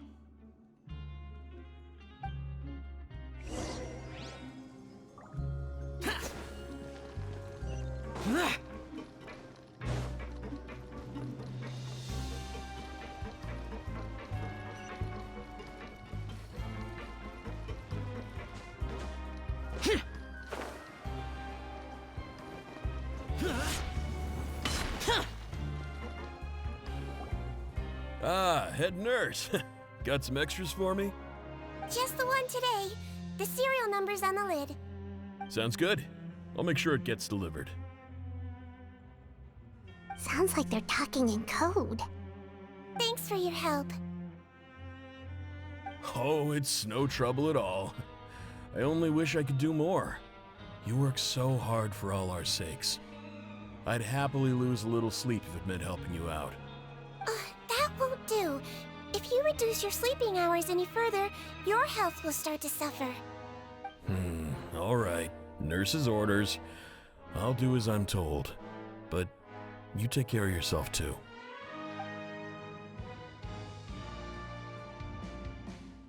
Well, I'm done with work for today. Thanks for helping out, you two. Seems like the guards and staff here have a lot of respect for you, Seedream. In just one day of helping you with your work, it feels like we've done a lot for the fortress. Head nurse, please, wait. I'm sorry to disturb you this late at night, but I think you'll agree. This is urgent. Okay, just relax and catch your breath. What's the matter? The guard at the observation ward, Odilon, he told me to pass on a message to you. One of the inmates there, the guy suffering from possible hallucinations, well, he seems to have made a sudden recovery, and now he wants to apply for permission to leave the ward. Huh? Already? You were right to tell me. I'll have to examine him and make sure he's well before we discharge him. Looks like we've got one job as medical assistants left. We'll come with you.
Ah, head nurse, you're finally here. I'm so sorry for all the trouble I've caused you, but I believe I've now made a full recovery. After giving it some thought, I'm sure that I was probably just seeing things. Stress-related, I imagine. I'd been working long hours, so I definitely wasn't in the best state of mind. I totally understand. Still, I have to give you an examination before I can discharge you, okay? So, take a deep breath and don't be nervous. It'll be the exact same procedure as we did this morning. We can start whenever you're ready. Again, so sorry. I was in such a state this morning, I barely recall anything. Would you mind taking me through it again? Oh, not at all. It's a lot to remember. First up, we have a little cognitive test. Just concentrate and you'll be fine. To start with, which finger am I holding up? Your pinky.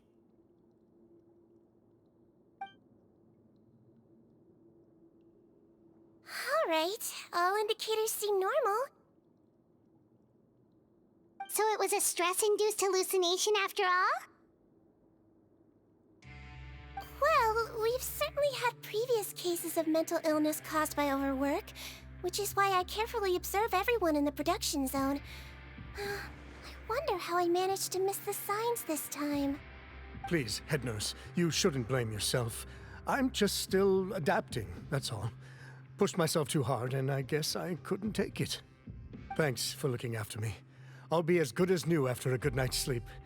And if you can give me the okay, I know I'll sleep better back in my good old dorm.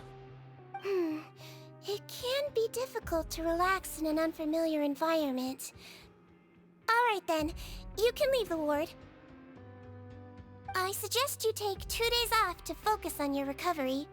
I'll take you off the observation list for now, so you're officially discharged. Great. I can't thank you enough, head nurse. Mr. Odilon, could you escort him back? Of course. I'm on guard duty in the administrative area tonight, so nothing will go wrong. You have my word.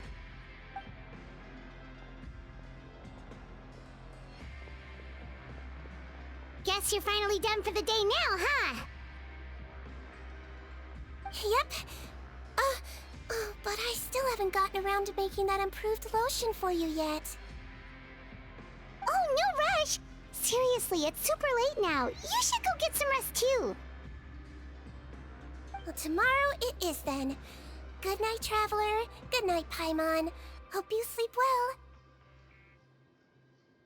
Oh, don't you worry. We will. After a productive day of work, we're both gonna sleep like a log. Yeah, sleep tight, Seedween. See you tomorrow.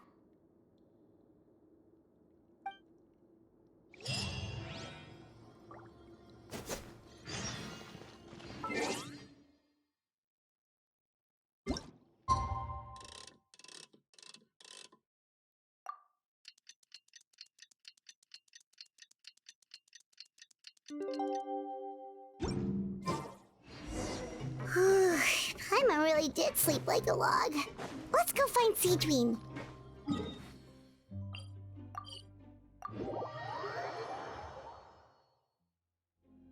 Whoa!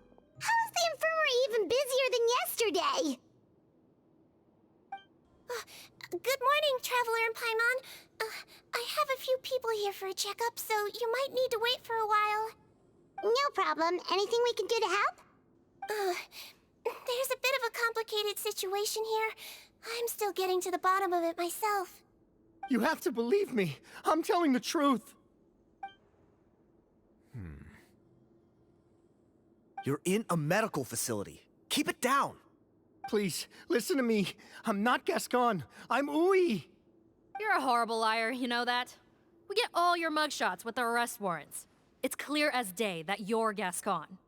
You mean because of the way I look? I don't know what happened. I just woke up like this. Then you guys dragged me in here for an interrogation. I brought you here to figure out what's going on. If you truly are the victim of an injustice, yelling isn't going to achieve anything. At most, it'll delay your vindication. All right. I get it. This is nuts. Yesterday's interrogations went fine, and now this. Morning, Your Grace. What's going on? Remember the case I mentioned yesterday? The one brought to me by the Marachose Phantom? Well, we've been questioning the inmates involved this morning. Every single one of them is claiming mistaken identity. Huh. That's even weirder than what that guy was saying yesterday. The thing is, none of them have been able to provide any evidence whatsoever to support their claims.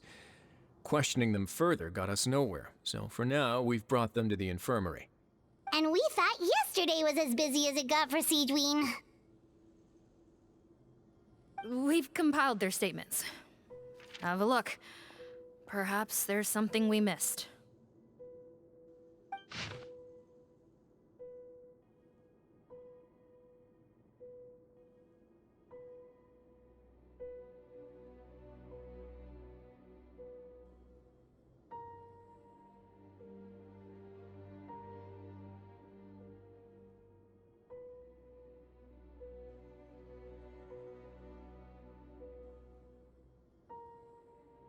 Wait. Release? Interesting. The inmates they spoke of in their statements appear to all be due for release today. I noticed that too. If that's their plan, they're underestimating us a little. Every serious offender claims that there's someone else who just so happens to be due for release today. And they're expecting us to go along with that. All the more reason to be cautious. Lumberzar, check the release list for today and make sure no one gets processed. We're gonna need an excuse, though. Just say we're out of forms, and that we're furiously printing more as we speak. I'm on it. It's conceivable that our group of serious offenders somehow found a way to switch places with inmates who are about to be released, so they can walk out right under our noses. We did consider that possibility.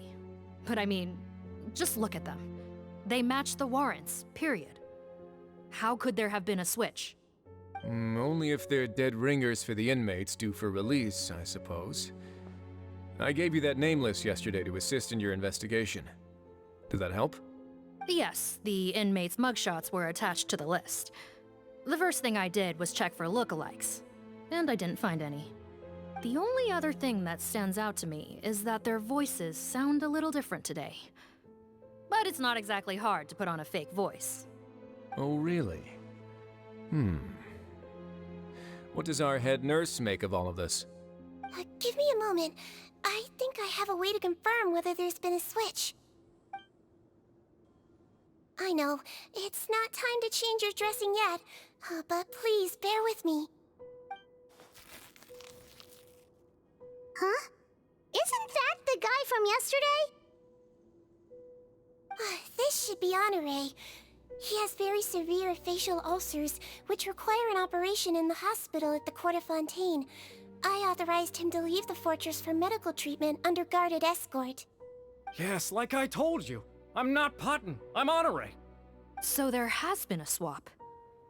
Well, I can see what happened in Potton's case, but how do you explain the other inmates? You're not telling me their souls switched bodies, are you? No, I believe it was their faces that got switched. The method is a bit like replacing a tooth.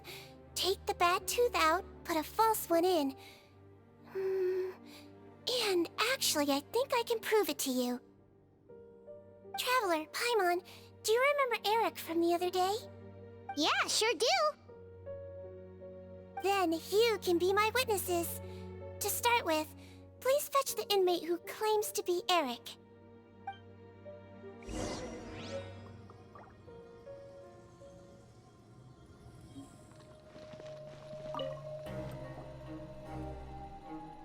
So, you're Eric?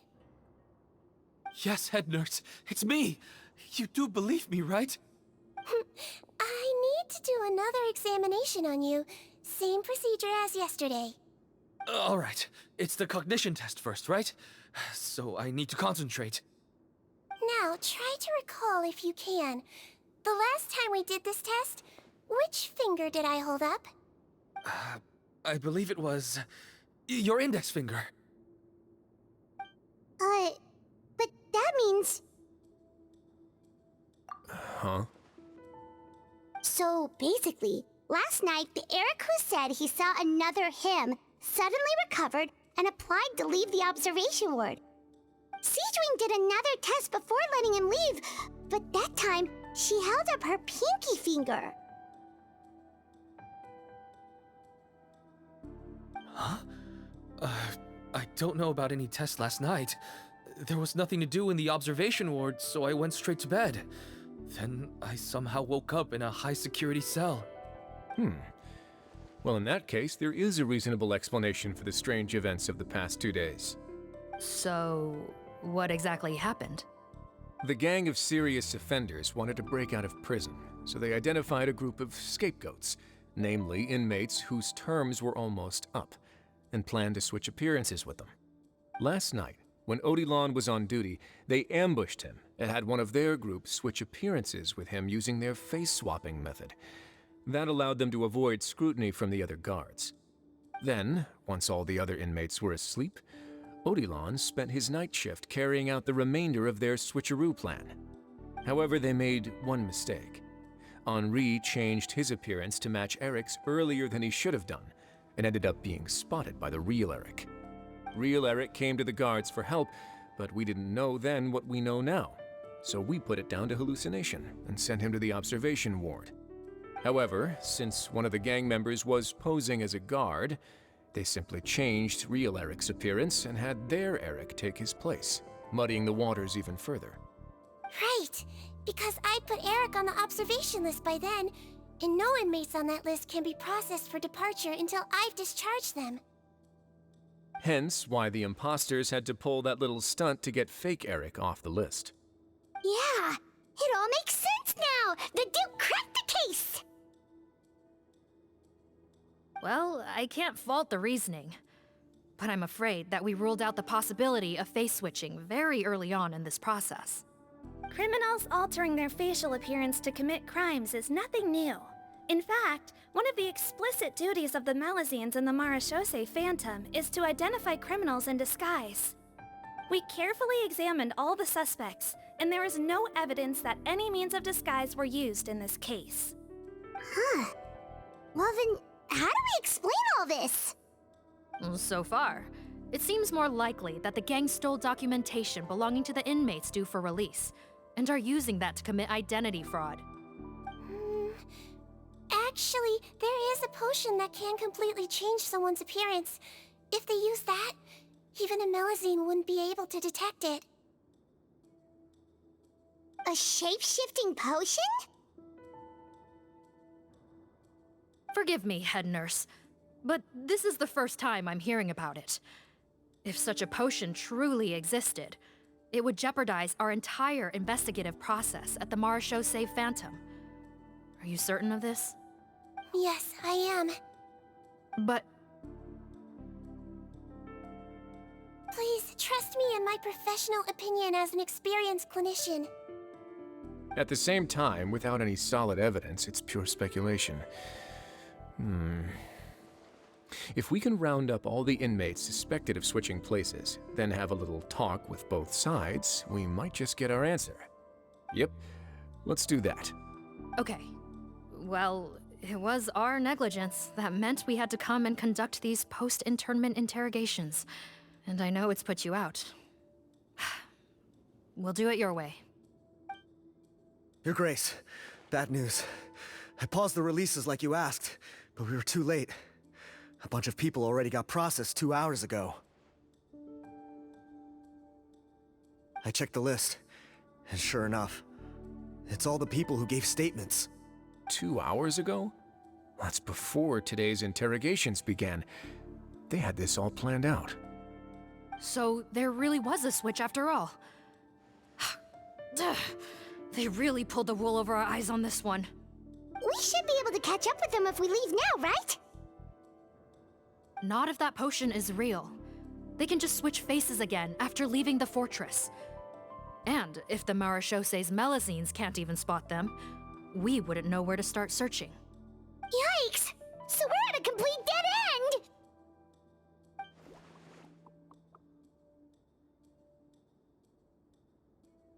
Well, technically there is one more lead we could follow up on. We were only able to arrest this gang thanks to the help of a researcher from the Fontaine Research Institute. I believe his name is Rawat. Oh? Rawat? Isn't that the handsome guy we met at that skincare promotion? Handsome? Maybe from a human point of view. I just remember that he specialized in potions. One of the crimes this gang is charged with is the manufacture and sale of illicit drugs. According to Mr. Rawat, they appear to have stolen technology he developed through his research and used it in their operation. At first, he thought it was a typical case of intellectual property infringement, and he tried to negotiate with them. But once he discovered their criminal operation, he reported them to the authorities. Thanks to his report, we were able to swoop in and arrest them all in one go. What a hero! Bet that took courage on his part. No doubt. This is worth following up on. As the one who snitched on them, it's highly likely that Rawat will be targeted by the escapees. That aside, since he's negotiated with them in person before, there's a chance he'll have some additional information for us. Understood, Your Grace. My team and I will head to the Fontaine Research Institute right away. In the meantime, please keep an eye on the face switch victims for us. Of course. Miss Morgan, I'd like to come along and help you catch these criminals. Huh? Why's that? Well, I'm the one who discharged the fake Eric last night, so I feel partly responsible. Don't say that, head nurse. Your focus was on the inmates' health, and rightly so. We can't ask you to help with arresting criminals. That's our duty. I also have a more personal reason. Cotton is a patient of mine, and if I don't get a new batch of medicine to him in time, his condition will get much worse. Look, head nurse, I completely understand where you're coming from. But arresting criminals is dangerous business. And if anything happened to you, none of us can afford to take on that responsibility. Don't worry, I can defend myself just fine. You say that, but still. If I may, Miss Morgan, Siegeween is the one who raised the potion hypothesis, and I'm sure she has far more expertise on the topic than your team. My suggestion would be to bring her with you. And if you really are worried for her safety, then...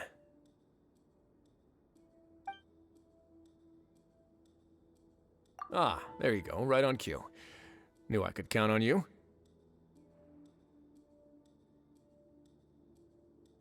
Okay. Well, since this plan has the Duke's blessing, far be it from me to refuse. We should head off immediately. Time is of the essence.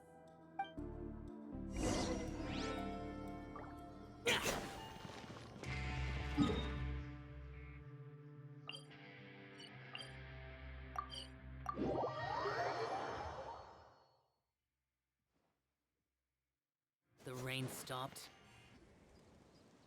Greetings. Sorry to impose, but I'm afraid we're here on urgent business, and we're gonna need you to cooperate. The marsh is a phantom. Let me guess, you're investigating some more illegal research? Not this time, no. We're looking for a researcher. Do you know where we might find Mr. Rawat? Rawat. Oh yeah, Mr. Handsome, right? He actually doesn't work on site here very often. There's a handful of researchers in the nearby area who know him pretty well, though. You can see what they know. Just a handful? Paimon figured he'd be the most popular guy around. Well, I guess you could say he's popular, at least on a superficial level. He's blessed with good looks, so he tends to make a good first impression on people. But in all his time here at the Fontaine Research Institute, I don't think he's ever had a single deep conversation about his research with his peers. That's no way to make real friends around here.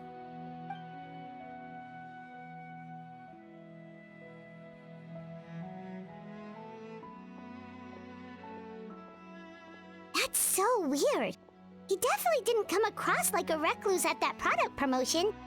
I don't find that weird at all. He definitely didn't strike me as the kind of guy who's, good at making friends. Really? Paimon couldn't tell. Must be a Melusine perception thing. Okay, we should talk with his acquaintances. But we also need to check the Research Institute for any clues.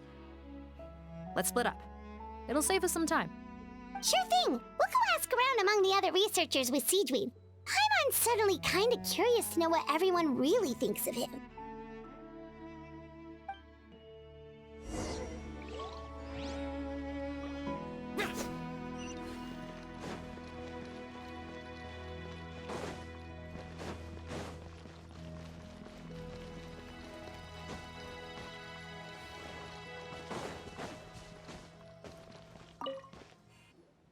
Hey there, are you in Teep? What do you want? We're here to ask about Rawat. Any idea where he might be? We were told you were pretty close with him. Close? Not sure that's the word I'd use. He wouldn't even let me use his patent. Huh? It's been a good few days since I last saw him. I don't know where he's at. Go ask someone else. Would the patent in question happen to be related to the new skincare product he developed? Yeah, kinda. Butterfly dew, or whatever he calls it. I heard he made a tidy sum off of that one. Okay, now we're getting somewhere. Keep going. Most of the other researchers here focus on mechanics, energy, stuff like that. I get why he wouldn't be interested in having anything to do with them. But I'm studying coatings. There's a huge overlap in our areas of research. Why would he refuse to work with me? I bought his product once and noticed it contains a unique substance that might have applications in coatings too. If it worked out, I could probably make as much as he's making. Don't get me wrong, I had no intention of plagiarizing his work. I was hoping to get official permission to use his findings in my own research. Followed the proper procedure. It was all above board. I would have had to pay him a license fee and everything. But despite that, he turned me down not once, not twice, but 3 times. It's like he's vehemently opposed to the idea of anyone else making the kind of money he does. Huh, so is Rawat antisocial, or is this guy just jealous? Well, it doesn't look like we're gonna get any info about Rawat's whereabouts from him. Let's go! Wait, 1 second. Mr. Antib, next time you go shopping, you should buy some Buell fruits. Peel the skin, steep in water, then drink. It'll help calm your mood. Huh? Yeah. Thanks.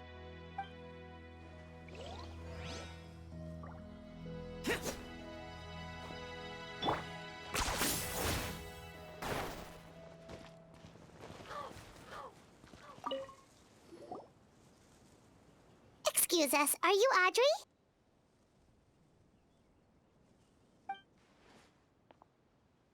That's me. What is it? Are you close friends with Rawat? We're trying to find out where he is. Close friends?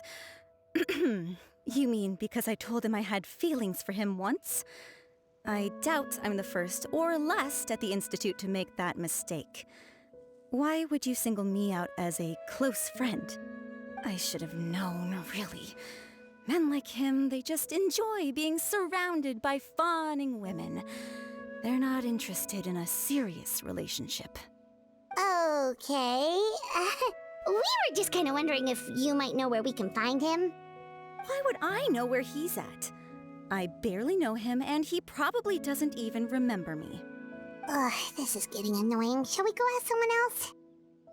300,000 Mora? I think she knows Rawat better than she cares to admit. If we leave now, it might be a wasted opportunity. Maybe, but we're not going to get much out of her while she's in this state, are we? She's displaying symptoms common among people in love, if that's what you mean. But I know a cure. It's curable?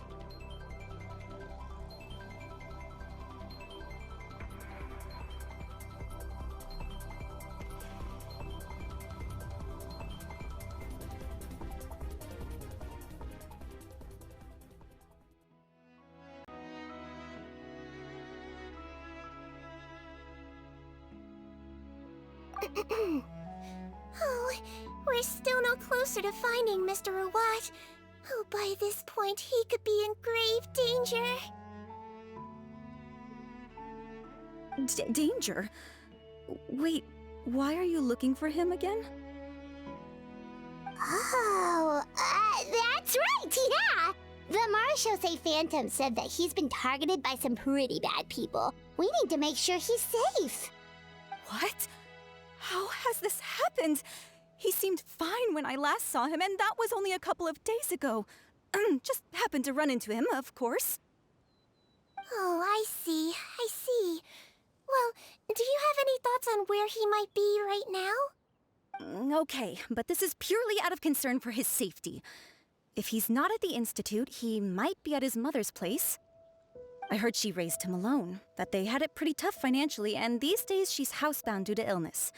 He makes regular trips back home to check on her. Oh, okay. Do you know the address? Nope, sorry. I only found out the thing about his mother because it came up in conversation once.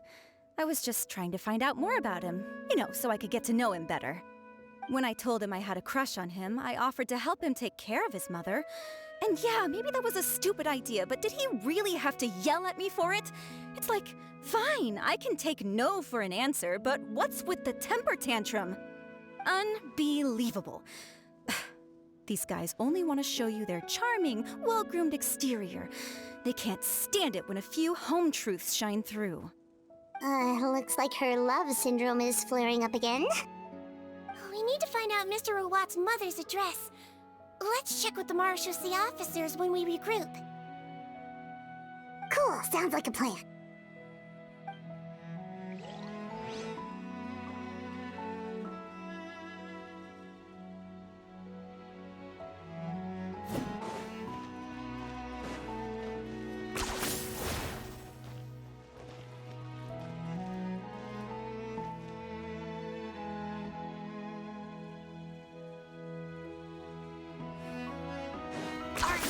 Running away? Yeah! Sorry to bother you, sir, but are you Bertram? Who's asking? Just some concerned citizens helping out the Marechaussee Phantom with an investigation. We'd like to ask you about Rawat's whereabouts, if that's okay. We're told the two of you are pretty close. Not anymore, we're not. Turns out we don't see eye to eye. Oh yeah? What happened?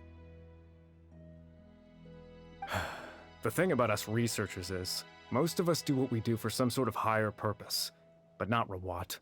All he cared about was how to commercialize his findings. He won't even let you work with him unless you sign a confidentiality agreement first. Also, he has better control over who gets which intellectual property rights. How are you supposed to get any meaningful research done working with a guy like that? Now that I've got my own technical solution for my compressor, I don't need to work with him anymore. So that's what Rawat is really like. We'd still like to know where to find him. Is that something you can help us with? Wait, Yeah, I know you. You're the head nurse at the Fortress of Meripede. Alright, then I'm happy to help you if I can. I respect the work you do. Medicine serves the highest purpose of all the sciences. Wow.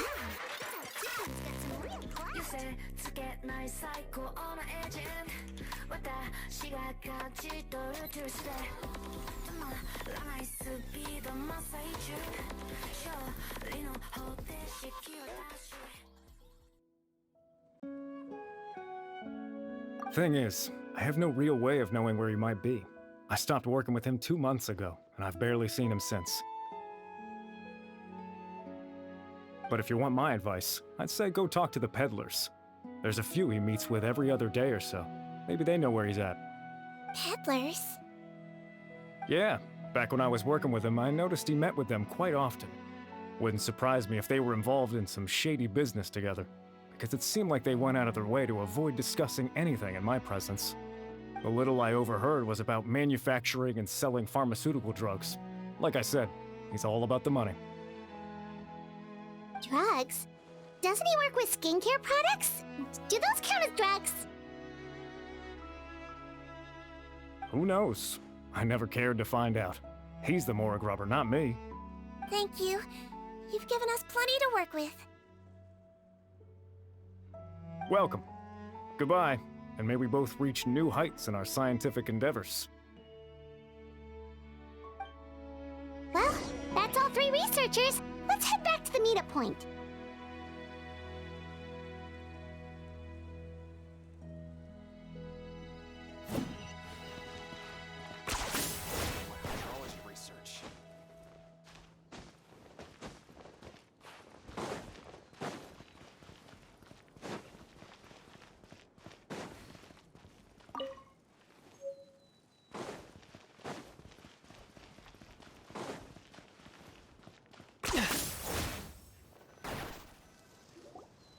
You know, Paimon started out thinking Rawatz was a handsome researcher with a friendly and cheerful personality. It's such a surprise to learn that his peers have a different impression of him.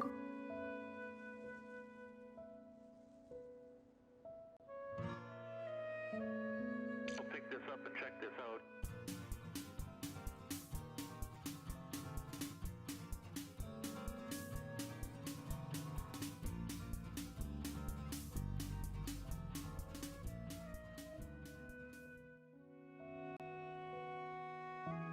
So, what's your view of him now, Paimon?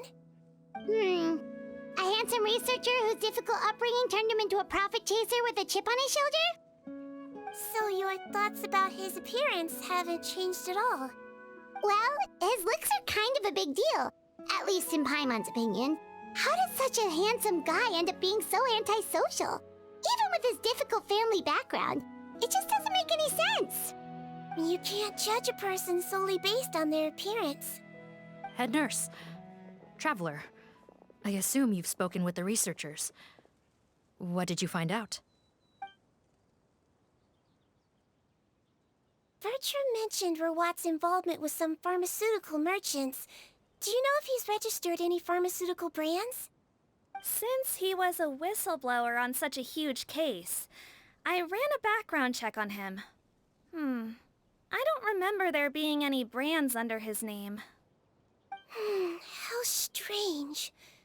If he was so focused on commercializing his research and averse to sharing his technology with others, why wouldn't he have registered his own brands? Maybe he and his business partners needed to avoid public scrutiny? You think he may have colluded with the gang? Well, the crime was manufacture and sale of drugs, and that would certainly be in his wheelhouse. We can't rule it out. Isn't that pretty unlikely, though? He was the one who blew the whistle on them! Most children who come to me with tooth decay have suffered pain for a long time already, but they'll still try to hide the fact that they eat too many sweets. Grown-ups and children aren't so different in that regard. If you say so. I saw him when he came to make his report, and I certainly didn't get the feeling that he was the type to collude with criminals. Perhaps it's more likely that they were coercing him. You mentioned that he comes from a poor family. So, it's possible that the criminals approached him asking for academic support, luring him in with the promise of riches. By the time he discovered who they really were, he was in too deep. They had the leverage on him, so he was forced to keep working for them. I've seen it happen many times before.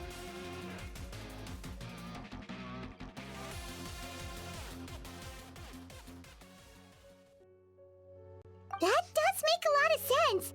It would definitely explain why he was so unwilling to cooperate with his fellow researchers.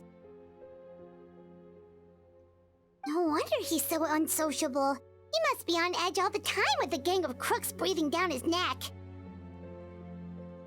In that case, the situation could be worse than we thought. If Rawat was working with the escaped inmates, they're sure to know more about his whereabouts than us. Oh, there's a good chance they'll get to him before we do.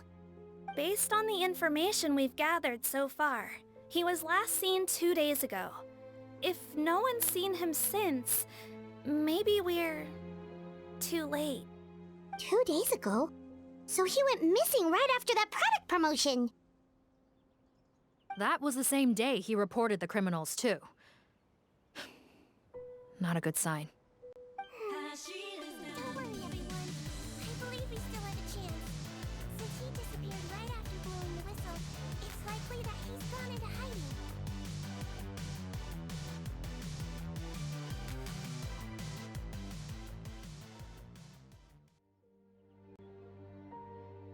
Yeah, he must have been worried that they'd come for him. All the more reason to find him as soon as possible. The only lead we have at the moment is his mother's house, which you mentioned earlier. Seath, think you can find the place? Yep. When you register a brand, the Court of Fontaine requires you to provide a legal address.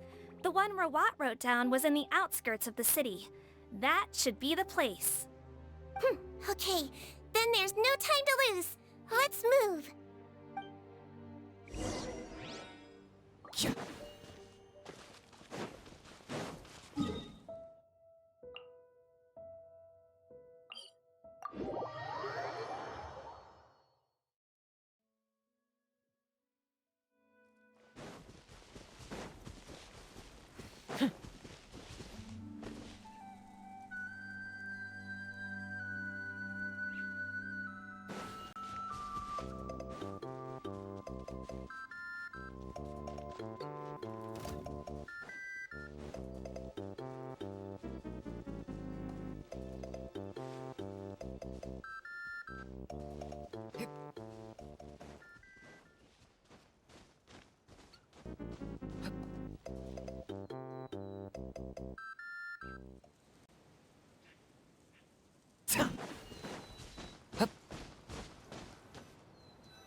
All right, this should be the house. I'm pretty sure this was the address. Okay, I'll knock.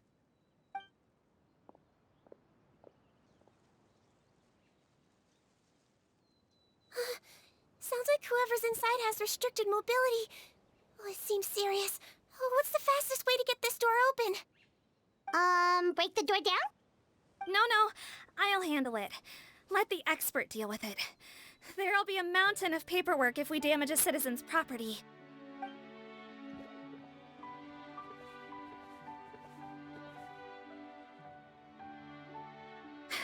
Calm down.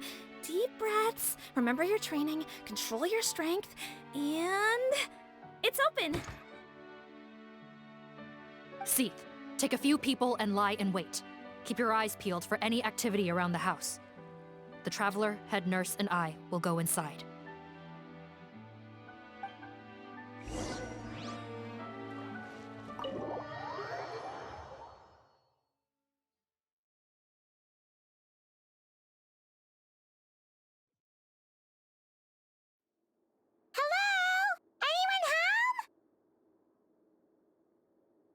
Oh, there. On the bed, there's an old lady. That's gotta be Rawat's mother, right? She doesn't look like she's in any state to be answering our questions, though.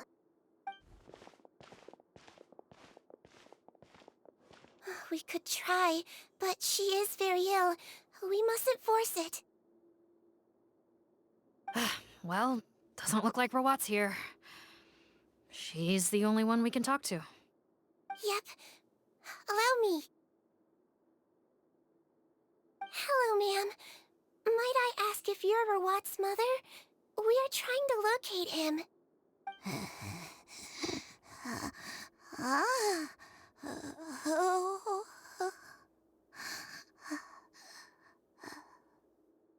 Hard of hearing, perhaps. Does anyone have a picture of Rawat? I have one here. I'd like to show you a photo, ma'am. Is this your son? Do you know where he is?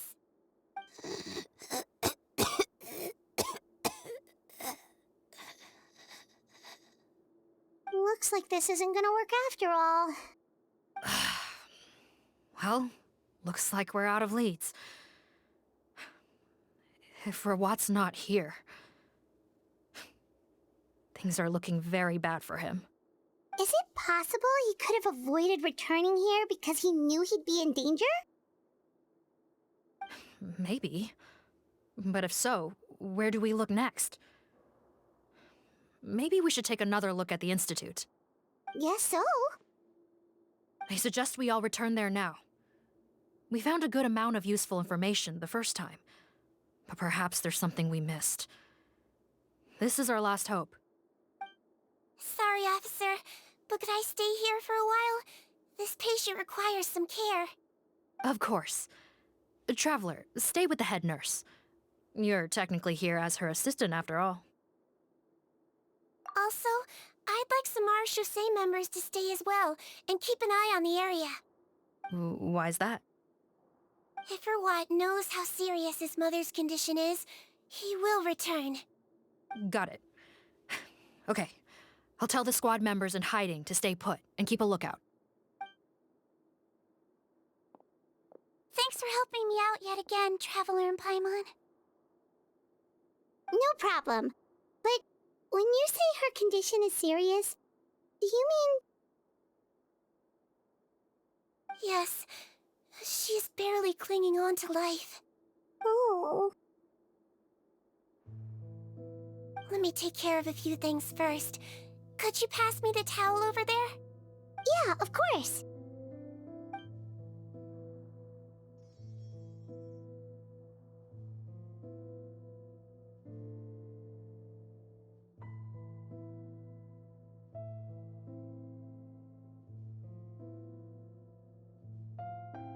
I can tell that her family has tried a lot of different treatment methods, including some very expensive medicines. Unfortunately, her condition is so multifaceted that a recovery looks all but impossible. Seedwing. Paimon bets being a nurse must be pretty tough at times like this. Yes, it makes me a little sad. In Amelizine's eyes, a human's birth, aging, sickness, and death are as much a part of natural law as sunrise and sunset. But human medicine can defy that law to some extent. In that sense, it is a science of miracles. That is why I became fascinated with it in the first place. But it was only after I truly became a doctor that I realized miracles don't always happen. Even the greatest doctors cannot cure all diseases. Seedwing. Well, don't worry about me, Paimon. A doctor's duty is not to cure all diseases, but to treat whatever ailments they can. At the very least, I can lower her fever. That way she'll suffer less, and she might even be able to see her son. Yeah, all the more reason to find Rawat as soon as possible, even if we don't catch those crooks.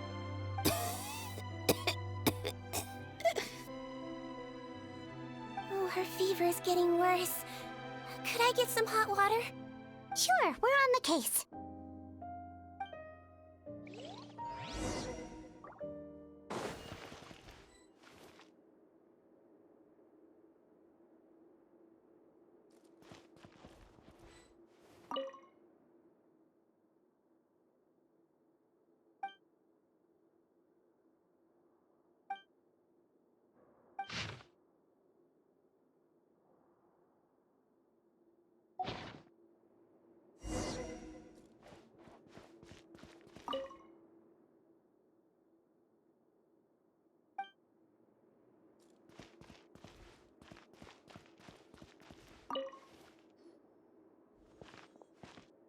Found the hot water?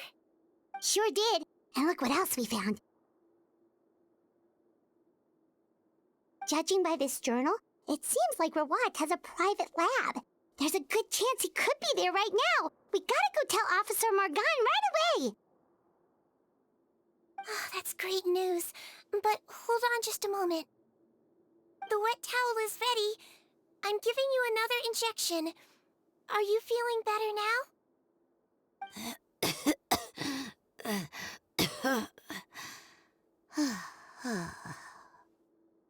It's all right. We'll go bring him back. Please hang in there.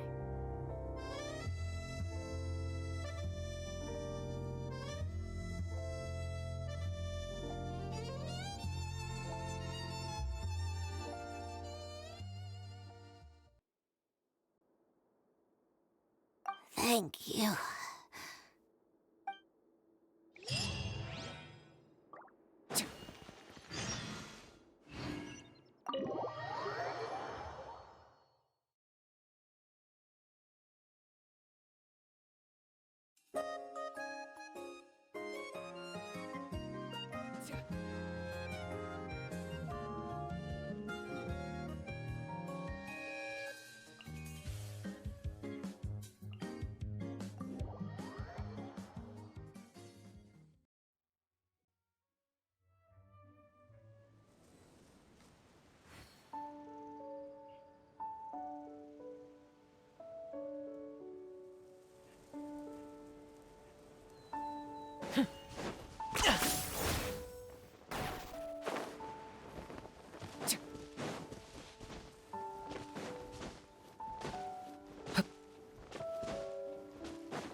We came as soon as we heard the news. I can't believe we were so careless. The most crucial information of all was hiding right there, in that room. And we missed it. Don't blame yourself. Right now, we need to focus on finding a way in. There's a mechanical door over here. Hopefully the instructions in Rawat's journal will help us open it.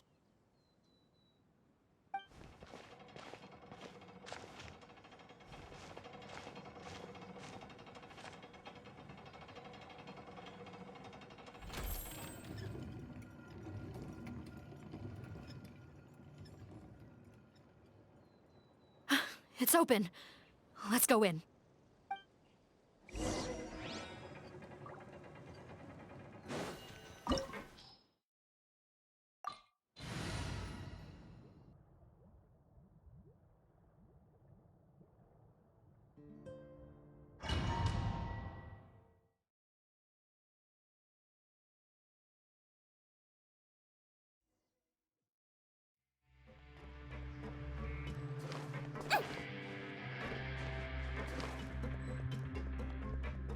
How did they get in here? Captain, up ahead! Those look like our fugitives! So they found this place too? Don't let any of them escape! Bow before your king! Light of the blazing sun! In sacrifice! Scared, speechless? Then forever hold your peace. Captain, according to our list, many of the fugitives aren't accounted for. There may be others hiding deeper inside the facility. Ah, so these guys were just the lookout crew. The Marashose Phantom! How did they find this place? Wait, it's that guard from the fortress. That's right, I'm on your side. The Duke sent me. What's the matter? Some sort of mix-up? Mr. Odilon, didn't I tell you a few days ago that you need to stop all field work until you've recovered? Well, you know, gotta help His Grace out. Share the load. Officer Morgan, this man is an imposter. The real Mr. Odilon has no recent health issues. What? But Looks like the head nurse was right about the face-swapping method. Arrest them all! DuPont, stay here and keep guard. And watch the exit. If we're not back soon, call for reinforcements. Got it.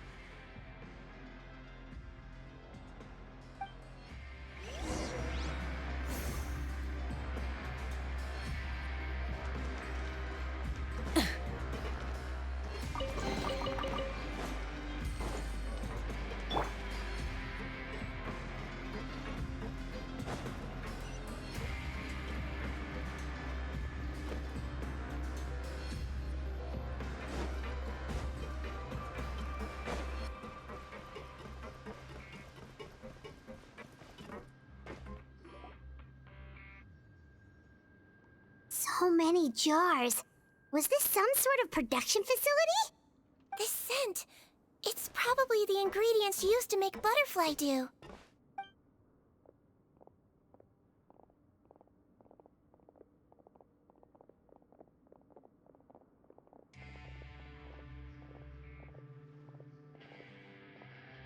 How come they're all empty? Did it sell so well that he ran out of supplies?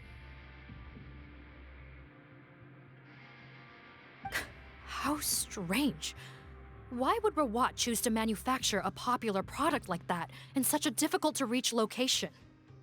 Given our suspicion that he may have been coerced into the illegal drug trade, I would have thought that any production facility we find here would be used for illicit purposes.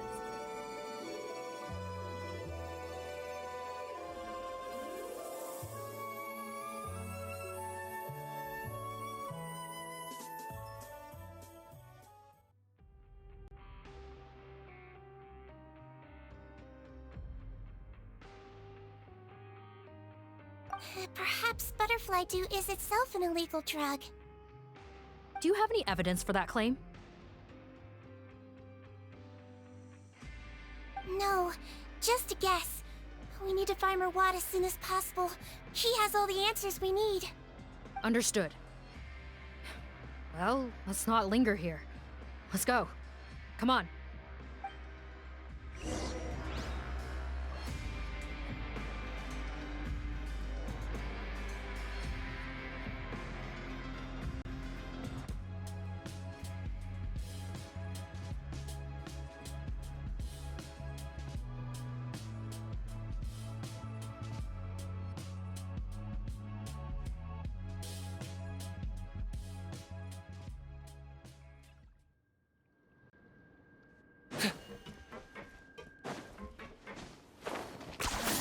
You really are a one-trick pony, you know.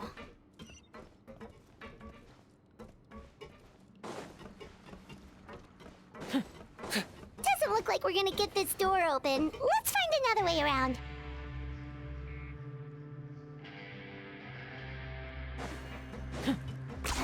Ten points for agility. This one's closed too! What's with those carts and tracks? Oh, maybe it's one of those doors that opens when it senses cargo passing through. There's a loaded cart right over there. Let's bring it to the door and give it a try.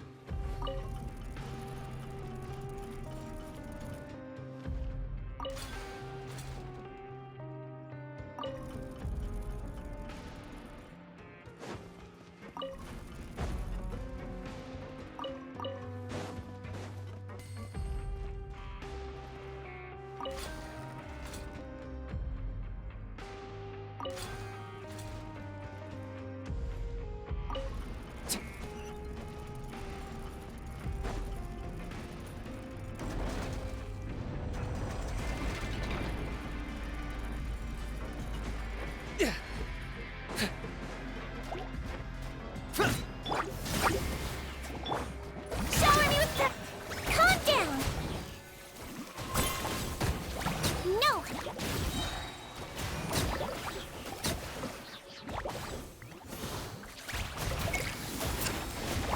Now I'm mad! Rise with the sun!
This room's much smaller than the others.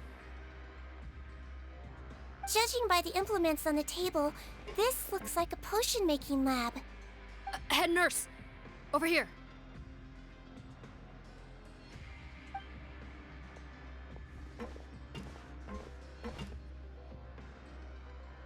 Let's see. Huh? Rawat's clothes? Why would he change here? Perhaps they stripped him down, left the clothes behind, and disposed of him somewhere else? Yikes, Deedreen, where did that come from? Oh, what a tragic way to go. Especially with such a bright future ahead of him.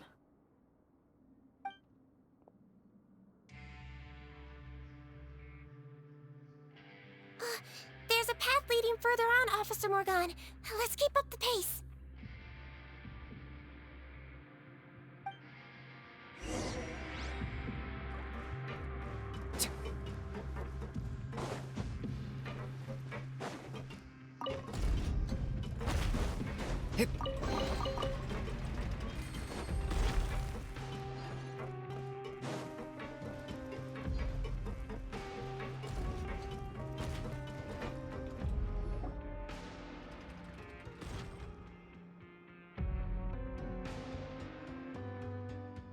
Shh! There's a whole bunch of people in there!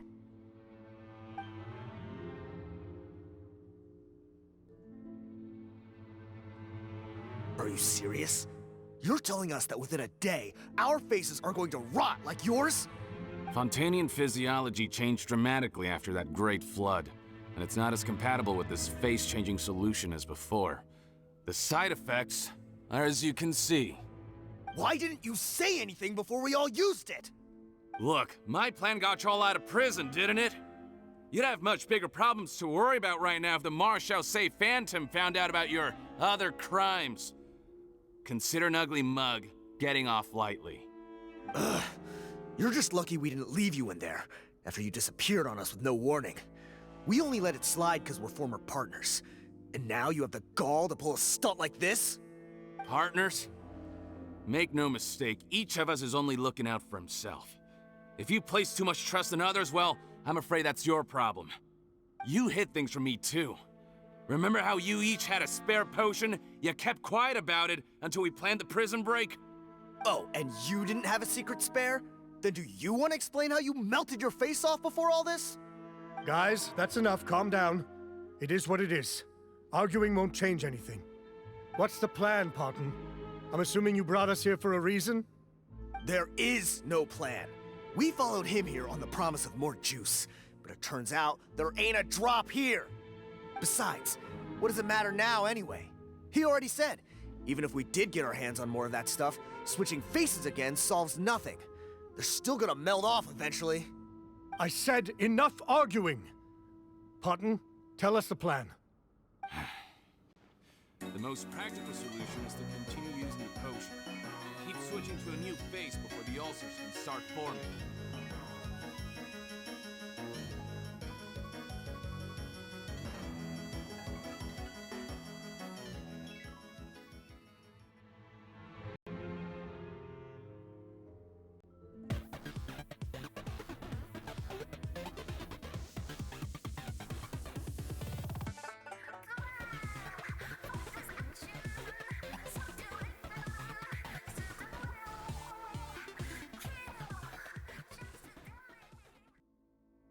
Are you kidding me? This stuff was hard enough to get a hold of even when we had a supply. Now you're asking us to use it like skin lotion, after the flood all but wiped the supply out? Well, there is another option. But you'll have to make a deal with me first. Okay, now we're talking. What's the deal?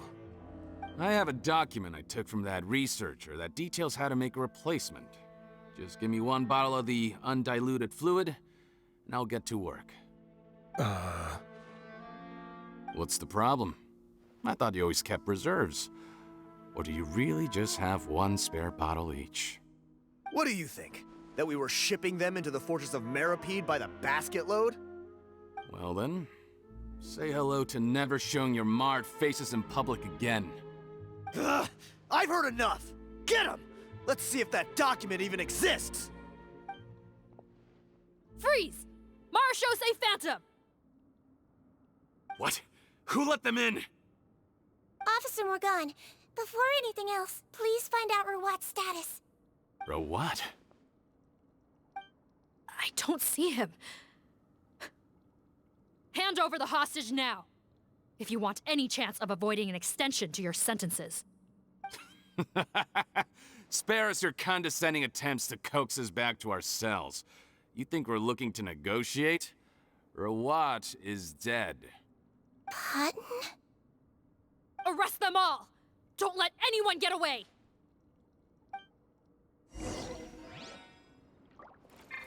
Light it up! Yoo-hoo!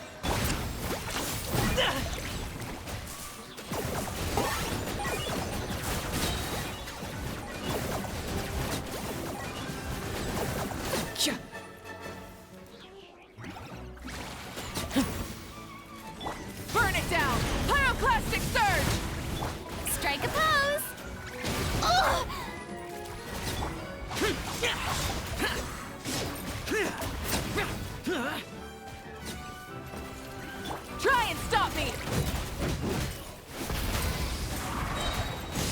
Wrath from the sky!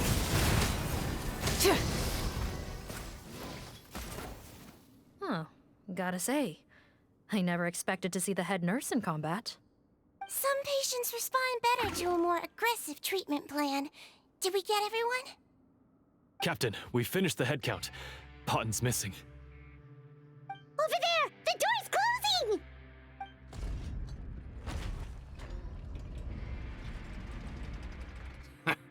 One group trying to arrest me, another trying to hunt me down. Good. I gotta kill two birds with one stone. How did he get up there? There must be a secret passage somewhere. Find it! Don't waste your energy. I already sealed it off.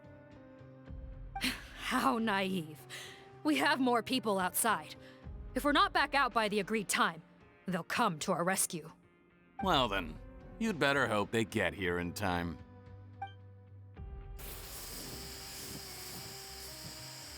There's some kind of gas leaking from the pipes. Be careful, it's poisonous. This is our distribution center, where we store the product derived from our source solution. We had to use special fire prevention methods to prevent contamination. The pipe network here was designed to emit a gas for firefighting. One little modification later, and it makes an efficient death trap. Why would you do this? Your partners are here too. Oh, please. If they can't supply what I need, they're of no further use to me. Besides, I can't have them exposing my potential whereabouts. He's a maniac! Come on, we gotta find a way to open that door! Go ahead, struggle in vain. Once the last of you croaks, no one will ever find me again. So long! Are you sure you're ready to leave, Potten? You haven't changed your dressing today. You can't cure my face, just give up. And what if I could? Nice try. You're just trying to stall me. Don't you worry about me. I'll find a way to cure my face once I get out of here. Oh, I doubt it. After all, Fontanians can no longer dissolve in primordial seawater. What the... How did you... The key component of the face-changing potion is the fluid left behind by dissolved Fontanians. It might look like ordinary water, but it has some unique elements in it. Before the flood, all Fontanians were oceanids, physiologically speaking. A potion made from that fluid could dissolve and reconstruct the face of a Fontanian in much the same way as hydroidolins change form. Theoretically, it could give someone any appearance they wished. But since the flood, Fontanians have become true humans. They can no longer provide the source material for this potion, nor reap its benefits. Are you saying this potion is made from Fontanians dissolved with primordial seawater? Then their crimes are far worse than I thought. How could you know all of this? No, wait. Of course! Well. So that's why you have a human appearance. It also means that I have a formula you're unaware of. The air's getting thicker. It's getting hard to breathe.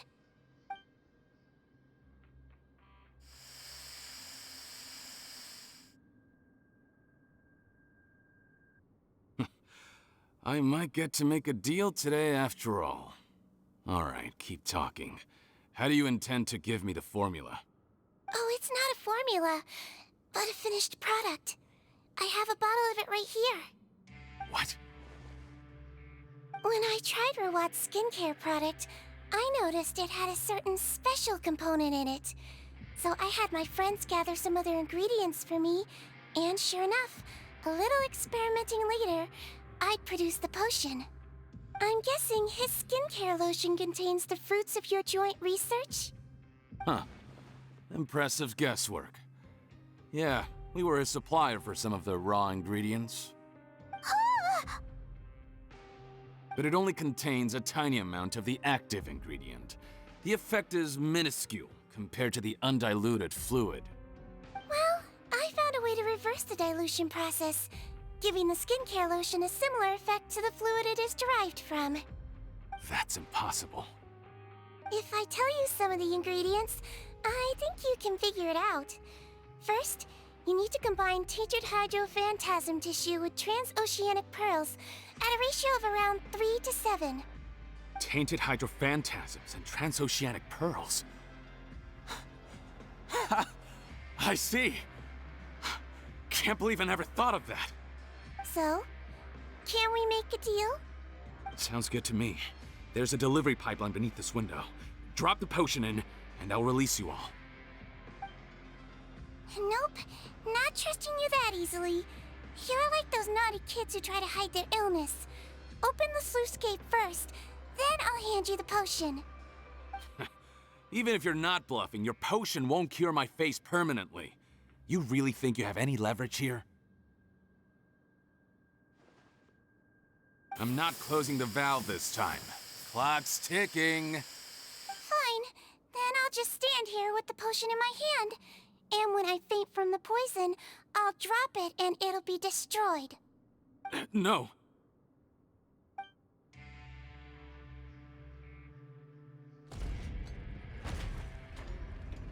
It's open! Disable that sluice gate! Jam it! Don't let it close again! That's more like it. In that case, a promise is a promise. Head nurse, there's too much poison gas in here. We have to leave, now!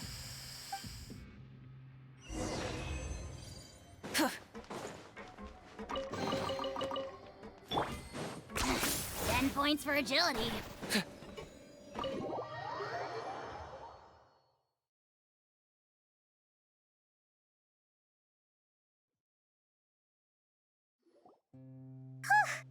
That was too close.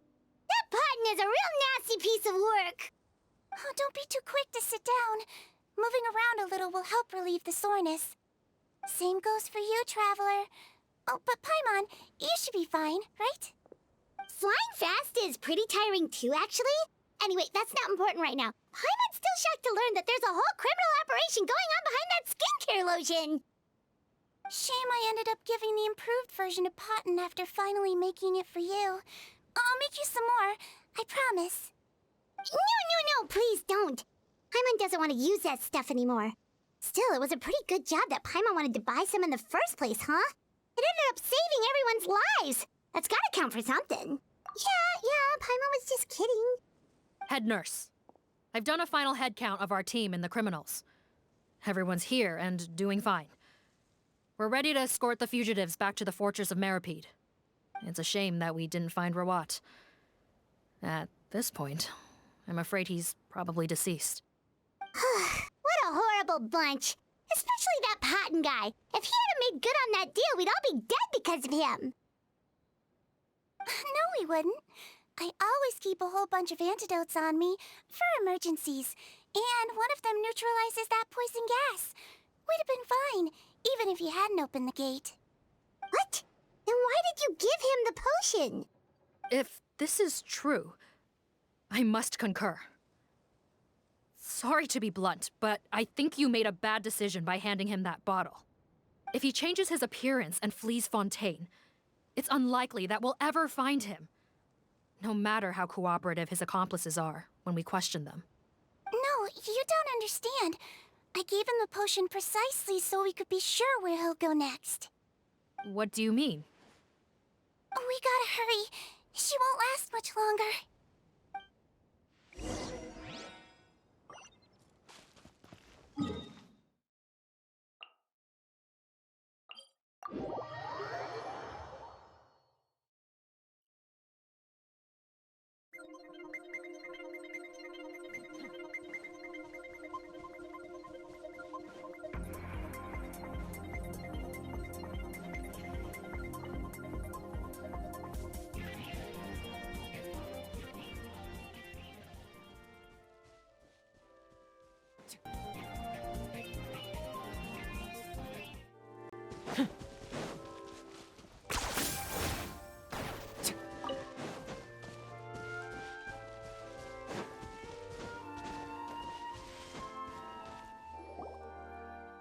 move a muscle.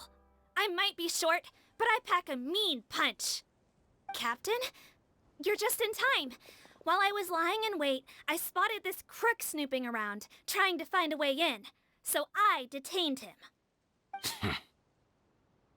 Whoa. His face. Are you... Potton? So this is where you were heading, huh? What? This is how Potton looked before his face was marred. His current appearance matches the mugshot on his arrest warrant. I see. Wait, so what's going on? Wasn't the whole point of the potion to disguise himself and escape Fontaine? Why would he change back to his original face and run right into our trap? Enough of this nonsense. Let me in. You better pipe down. There's an old lady in there who's very sick. No way are we letting a crook like you inside. To heck with it. Listen to me. I'm Rawat. That's my mother in there. He's gotta be lying, right? Rawat was a victim in all this. He was forced into it against his will. How could he and this monster be the same person? Forced against his will? That's the funniest thing I've heard all day. Heck, when I was being coerced, everyone thought I was colluding of my own free will. And then when I actually became a criminal in my own right, you all suddenly thought I must be under duress. Amazing what a difference a handsome face makes. Save us the speech. Explain yourself. You want an explanation? Fine. I'll tell it how it is. When I was just Potton, the whole world treated me with contempt. Ew. What do you want? Get away from me. Women despise me. Collaborate? You don't look like much of a researcher to me. My peers scorned me. Mr. Potton, was it? I'm most interested in your research. Consider my offer carefully. I doubt you'll find other investment opportunities. Only villains would work with me. You want out of the game? Forget about it. Turns out, I slipped up a little. Left your picture with some Marechaussee Phantom officers. Easy mistake to make. Now they've listed you as an accomplice and drawn up an arrest warrant. So I suggest you put any thoughts of running away to rest. If you get caught by the guards for being in the synth business, you ain't ever seeing the light of day again.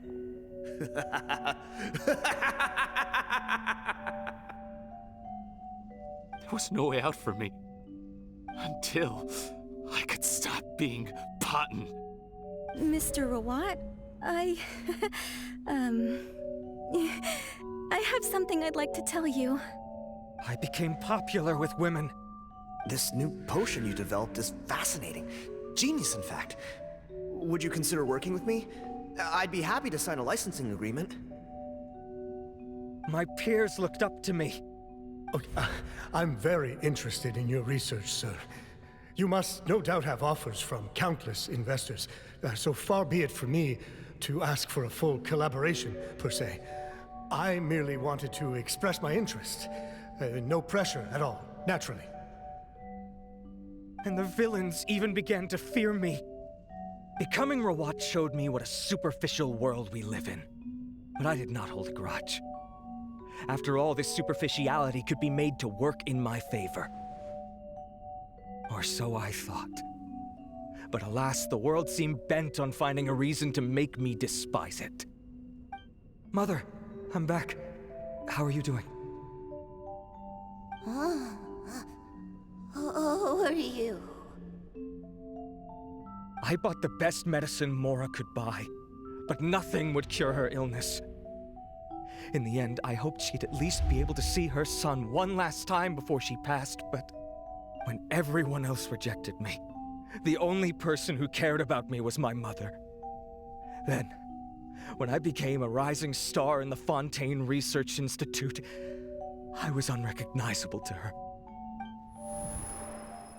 I have to let her see me again. Even if it means donning my own wretched, ugly face. Well, is that enough explaining for you? Now do you understand? Let me inside already! Have you ever considered if you'll even be able to look your mother in the eyes after what you've done? You found a way to completely change your identity. You could easily have escaped from them. But no, you chose to keep working with them. Why would I want to give up on such a lucrative business? The profits were dozens of times that of the synth business, and it was all above board.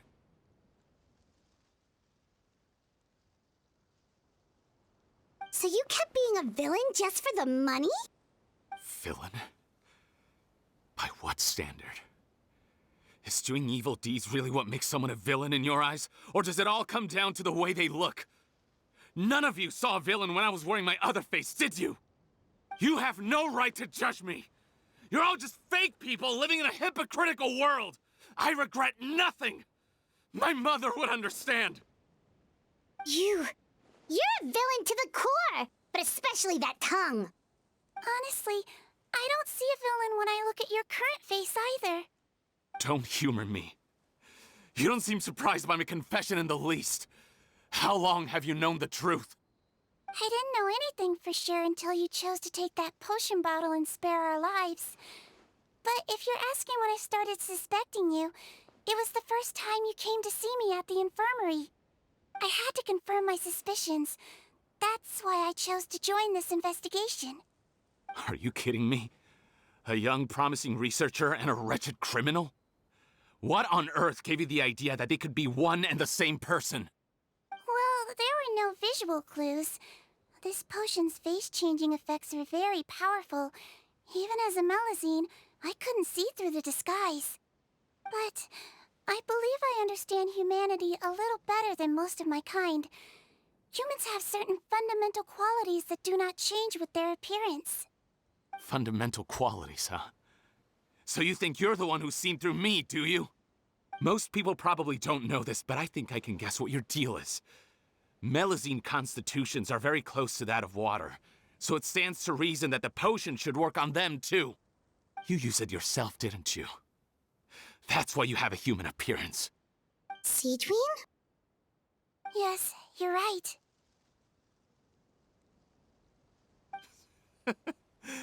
I'll bet it was back in the days when Melazines were discriminated against because of their appearance. It was either carry on living in the gutters as part of an alien race cast out by humanity, or become the head nurse of the fortress of Meripede, revered by all. Not a hard choice to make. It's a no-brainer. So you see, you and I were the same. And I'm the one who saw through you! That's not important right now. You came here to see your mother, didn't you? Well, I can grant you your wish. Huh? Head nurse, I'm not sure that's a good idea in his current state. Don't worry. Back in the warehouse when I traded the potion for our lives, I was doing it to test him. He was willing to risk sacrificing his only chance of escaping capture by opening the gate in exchange for the potion. Also, he could see his mother again. If nothing else, his concern for his mother is genuine. I see. So before you arrest him, please allow him to see his mother one last time. The Traveler and I will accompany him. You have nothing to worry about. All right. I understand.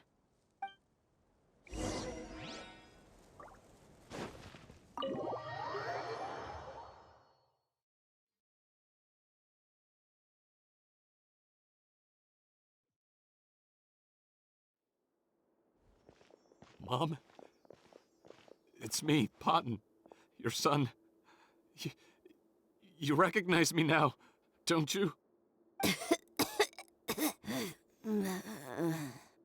Mom, what's wrong?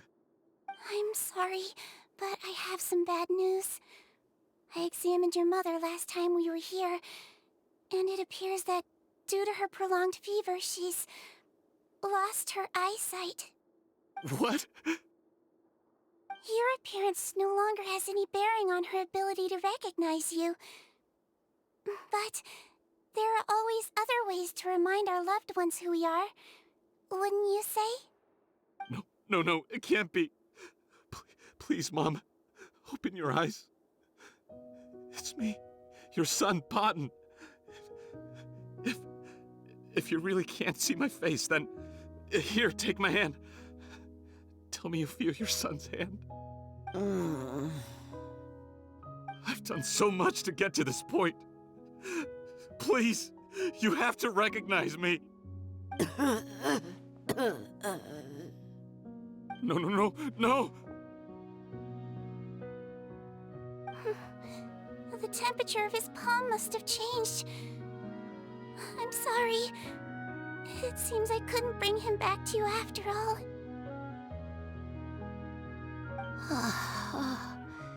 It's you. Thank you.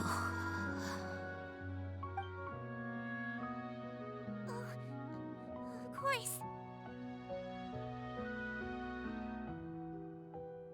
Mom, why will you answer her and not me? Why? No more questions, Potton. She's gone. Mom?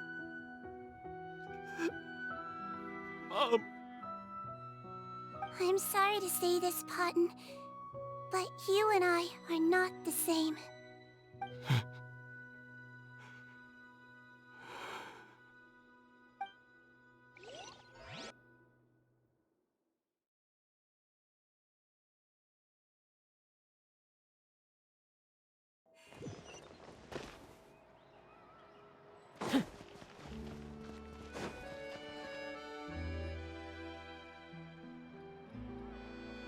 The wait is over, everyone!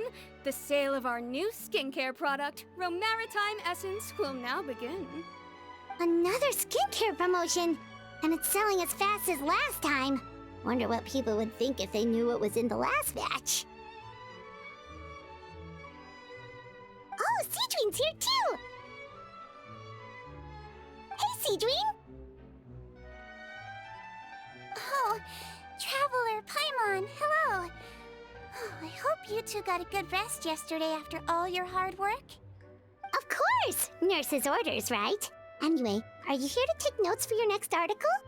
Actually, I'm mostly here to help Officer Morgan wrap up yesterday's case. Ah, that reminds Paimon. That stuff sold like crazy, didn't it? Is it gonna cause huge problems? Nope, there's nothing to worry about. Unless modified, Butterfly Dew is an excellent skincare product that's completely safe to use. Besides, officers have already retrieved all Butterfly Dew purchased on the market. Now it's just a matter of disposal. After consulting Monsieur Nervulette, I came up with a way to neutralize any harmful effects, so it'll evaporate naturally without polluting water or soil. Wow, it's Seedween to the rescue again! Thank you for serving as our consultant, head nurse. All the butterfly dew we recovered has been disposed of, according to your instructions. Great! Good job, everyone! Also, you mentioned you wanted a copy of Rawat's interrogation records. Well, technically, Potton's records. Anyway, I have them with me. Here. After he saw his mother for the last time, it was like all his mental defenses came crashing down. He put up no resistance during the interrogation, and answered all our questions. We learned a lot. Apparently, the formula was something he discovered by chance while helping the criminal gang produce synth. Later, he came up with the idea to dilute it and use the resulting substance as a skincare product. Their supplier was Vache, but you could also argue that they were the ones doing him a favor. His operation helped Vache's gang dispose of an enormous amount of evidence. It made for a seamless collaboration. One man's trash was another man's treasure, and there were no loose ends. It's no wonder we never noticed what Potton's gang was up to. Vache again, huh? Is there still no end to the harm he caused? Make no mistake, the crimes of Vache and his accomplices will come to an end. It's only a matter of time. Since the flood cut off their supply of primordial seawater, they've been forced to resort to riskier methods, like using their private reserve to attack people on the street. Naturally, those attempts all ended in failure. After receiving numerous reports, we were able to zero in on the gang and eventually round them up. That sounds more like it. Based on what he told us in his confession, we pretty much had him backed into a corner, even though he made a point of distancing himself from the gang while disguised as Rawat. He tried to throw us off his tail by reporting his accomplices, giving him enough time to transform back into Potton and see his mother one last time. But there was one thing he hadn't anticipated. Even though Potton had been missing for a long time, we were very much still on the lookout for him. So the moment he appeared in public after changing back to his original appearance, we caught him. So he tried this once before, huh? Guess he really did want his mother to see him again. But in the end... Looking at the interrogation records, it seems like he spent the first sum of money he earned as Rawat on his mother's treatment. Yes, which is why I suspect that his initial motive for using the potion was not personal greed, but a desire to become somebody who had the power to save her. Even so, he went too far. In the end, he got what he deserved. I understand. Thank you for bringing me these records. Why did you want them anyway? Potton was one of my patients, so I need to put together a medical file for him. My teacher always stressed that a person's life experiences are just as important to their file as their medical history. Why are you still treating him like your patient? Isn't he kind of beyond redemption now? Well, that may be true, but a patient is a patient, regardless of the choices that bring them to my care. One last thing, head nurse. Please keep everything you know about this potion a secret. It would be for the best if most of Fontaine knows nothing of its existence. I know my fellow officers and I will be able to sleep easier if that's the case. Of course, not to worry. Thank you for understanding. I'll take my leave then. So, Seedween, did you really use that potion yourself? Why do you sound so surprised, Paimon? I told you all about it. It was quite a while ago now. You mean that story about the witch and the potion? So it was really, actually, genuinely a true story? Yes, it really actually genuinely was. But... I know. There are some secrets I can't tell anyone about. But considering everything we've been through together, I know I can trust you with them. Before I tell you, though, could you follow me somewhere? I want to pay my respects to an old friend. Of course!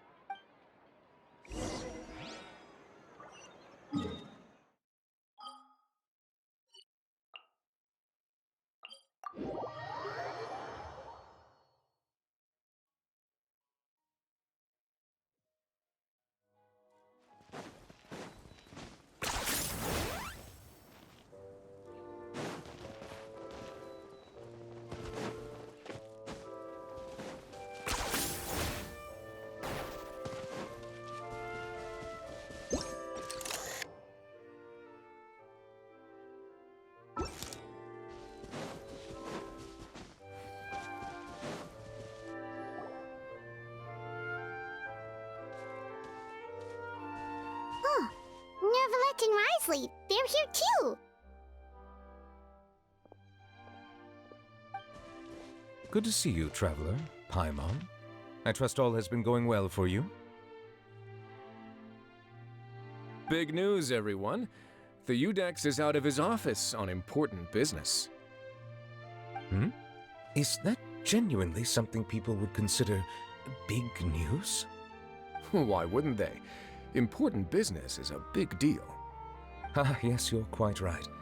When someone you care about requires emotional support, being there for them at the right time and place is of the utmost utmost importance.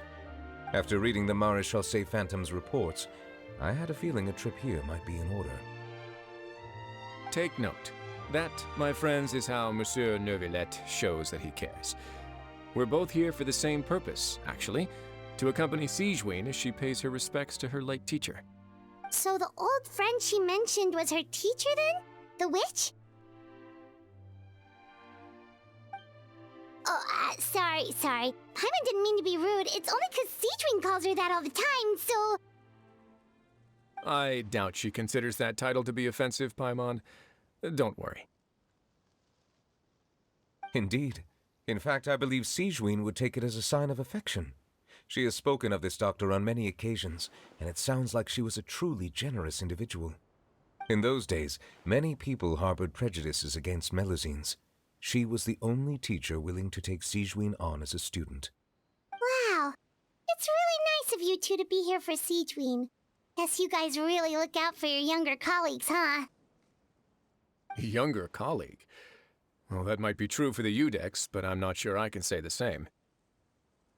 Sigewinne served a sentence in the fortress of Meripede hundreds of years ago, and after she did her time, she decided to stick around. She's been an integral part of our administration ever since. Strictly speaking, the head nurse has been around longer than most people in the fortress, myself included. Pretty sure that makes me the younger colleague. She served a sentence? Yes. Long before I became Udex, there was an ancient law in Fontaine that prohibited any attempt to transform another species into a human.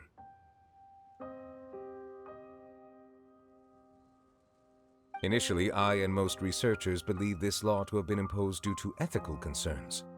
But now, it seems more likely that the law was nothing more than an insurance policy, a way for Egeria to ensure that her people would remain insulated from the truth, thus enabling them to lead more straightforward, happier lives. Ignorance is bliss, as they say. Sigewinne had her reasons for choosing to obtain a human form, but the act was nonetheless in clear violation of the law. Could you tell us a little bit more about what happened back then? Certainly. Sigewinne does not object to her close friends learning about her history. In fact, I first learned of it myself because she confessed the truth to me of her own volition.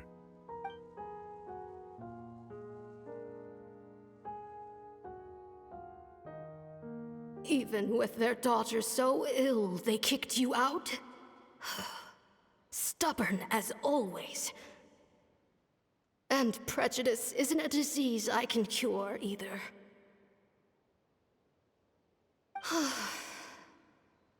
Shame that I don't have the energy to get over there. You're laughable, you old witch. You want to save everyone in Fontaine, but you can't even save the patient before you. Master, what are you... I discovered a strange disease, one I suspect that every Fontainian suffers from. But without witnesses or proof, no one will believe me. I had no choice but to experiment on myself to find a cure, but I hit a wall. And as you can see, it took a wretched toll on me. Then I'll find a cure for you, and then you can go cure her. There's no need. I am beyond saving now. There's nothing you can do. But, Master... As I said before, a doctor's duty is to treat whatever ailments they can. I know, but they don't trust me at all.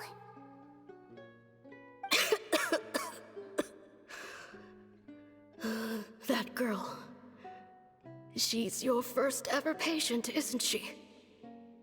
Tell me, what cost are you willing to bear to see her cured? I'll do whatever it takes. Even if it means breaking the law and being punished for it? As long as I don't hurt anyone, yes.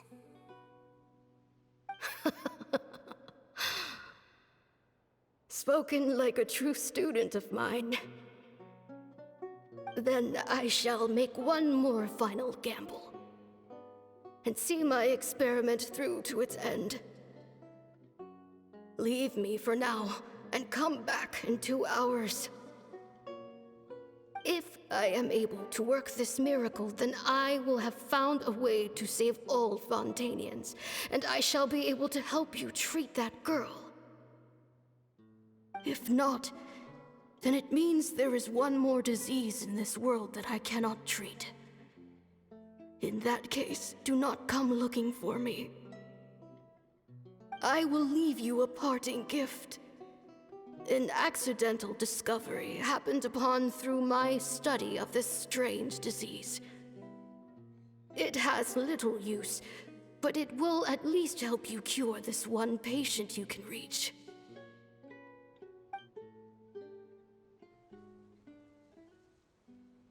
When Sigewinne returned, the miracle had not occurred. She found a potion bottle and a note on the table. After using the potion as instructed, she gained her current form, breaking Fontaine's law in the process. And after I had confirmed the veracity of the events, I gave my verdict. So that's what happened. I fear Sigewinne only understood the full story after the truth about the dissolution of Fontanians was uncovered. When I reflected on all this with that knowledge in hand, I felt a deep sense of regret. As I use the law to uphold justice, there are times when I cannot help but acknowledge its ruthlessness. After the final details of the events surrounding Sigewinne's transformation came to light, I checked several sources and, thankfully, the legal code does not require Sigewinne to shoulder any additional punishment. Wonder how she feels about all this. Since she invited you here, I imagine she intends to speak of these matters with you, no?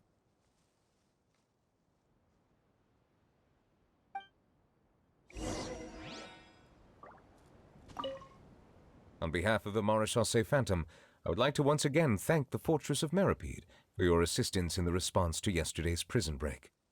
Our head nurse and the traveler in Paimon did most of the heavy lifting, I would say.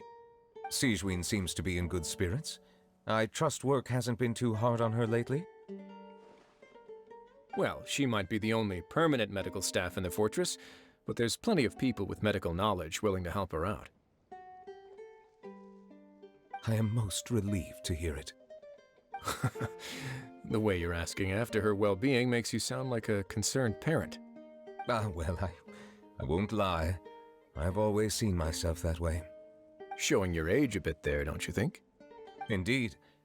Actually, I often forget just how much older I am than you. Well, while we're on the topic, what did you do before getting this job anyway? Spend all day swimming in the sea from east to west and then north to south? Yes, and from the surface to the ocean floor on occasion. Wow. Impressive. Apologies, that was merely an attempt at humor. You can disregard what I said. That's impossible, I'm afraid. My imagination's already running wild.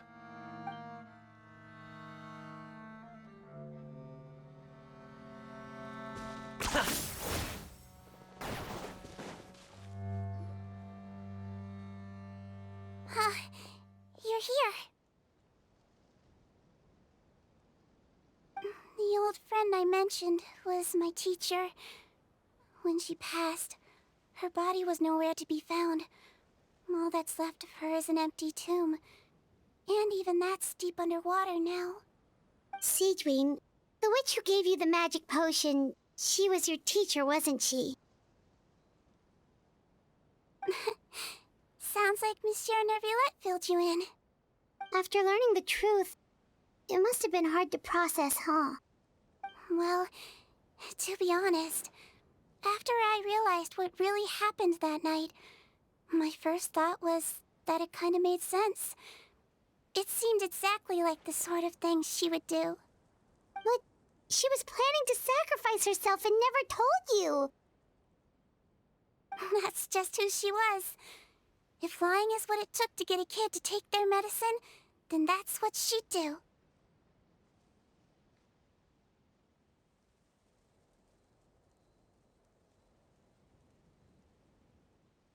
Alright, but why did you turn yourself in? I broke the law, simple as that. My teacher made her choice, and I made mine. True. It's just the way Patton framed it when he was asking you all those questions, it made Paimon really mad. You're not like him at all, and everything Neverlet said confirms that. And yet, you were still convicted and thrown in prison. It just feels so unfair. Unfair? I happen to think just the opposite. If I hadn't served that time, I'm not sure I would have been able to stay strong when he was questioning me. Well, what makes you say that? I knew you'd be curious. Let me tell you a story.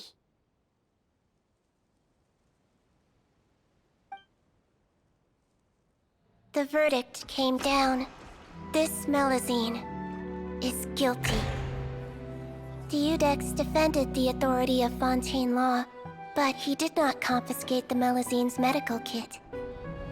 And so, the Fortress of Meripede gained a new little doctor.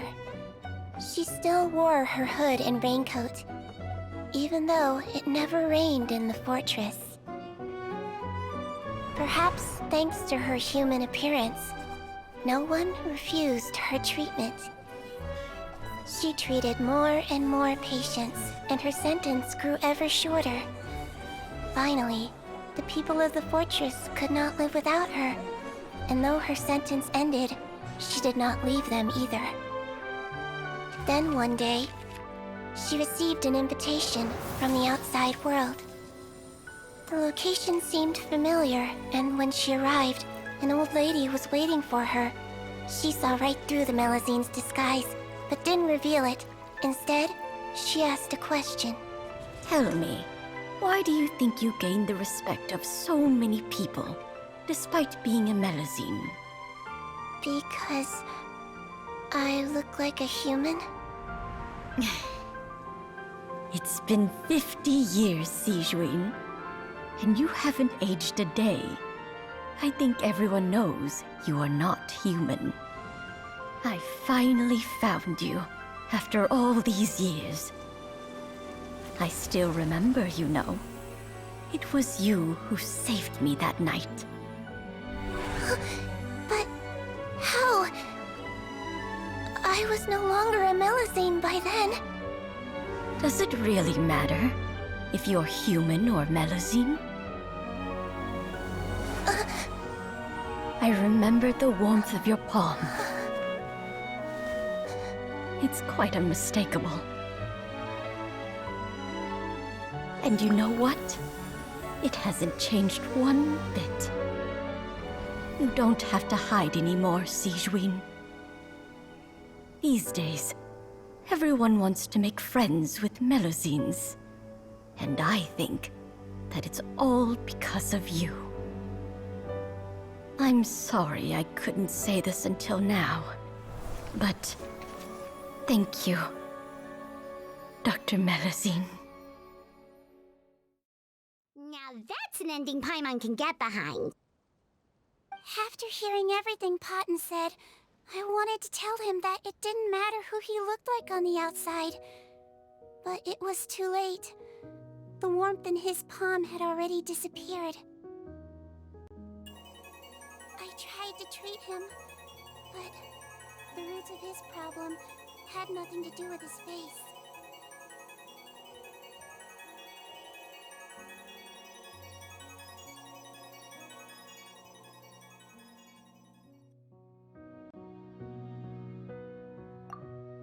I understand. Thanks, you two. I appreciate you being here for me while I talk this through. Oh, it's nothing. Our pleasure. Oh, there's one more reason I invited you here. It's about time I finally give you what I promised. In order to restore the appearances of the face-swapping victims, the Marechaussee Phantom gave me special permission to make a few bottles of that potion. And I made one extra just for you two. We don't need it, though. Shouldn't we destroy it? Well, even if you chose to destroy it, I still thought I should give it to you first. You two did so much for me. How could I break my promise? Well, fair enough, but anyway, Paimon's definitely not interested in this stuff anymore. Still, if this is the very last bottle in all of Tevat, getting rid of it would feel like kind of a waste. Maybe we can give it a special meaning somehow. Oh, Paimon's got it! Melusine physiology wasn't affected by the Great Flood, right? So that means the potion should have a permanent effect on you. In that case, what do you say, Seedween? Ever thought about transforming back to the way you used to look? After all, from a Melusine point of view, Paimon bets Melusines look the cutest of all. Paimon, after everything, do you really think it matters whether I'm Melusine or a human? Well, what was Paimon thinking? You made up your mind a long time ago. Yeah, let's just destroy this thing. Leave it to me.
I need to find time to send those Saurian relics for appraisal.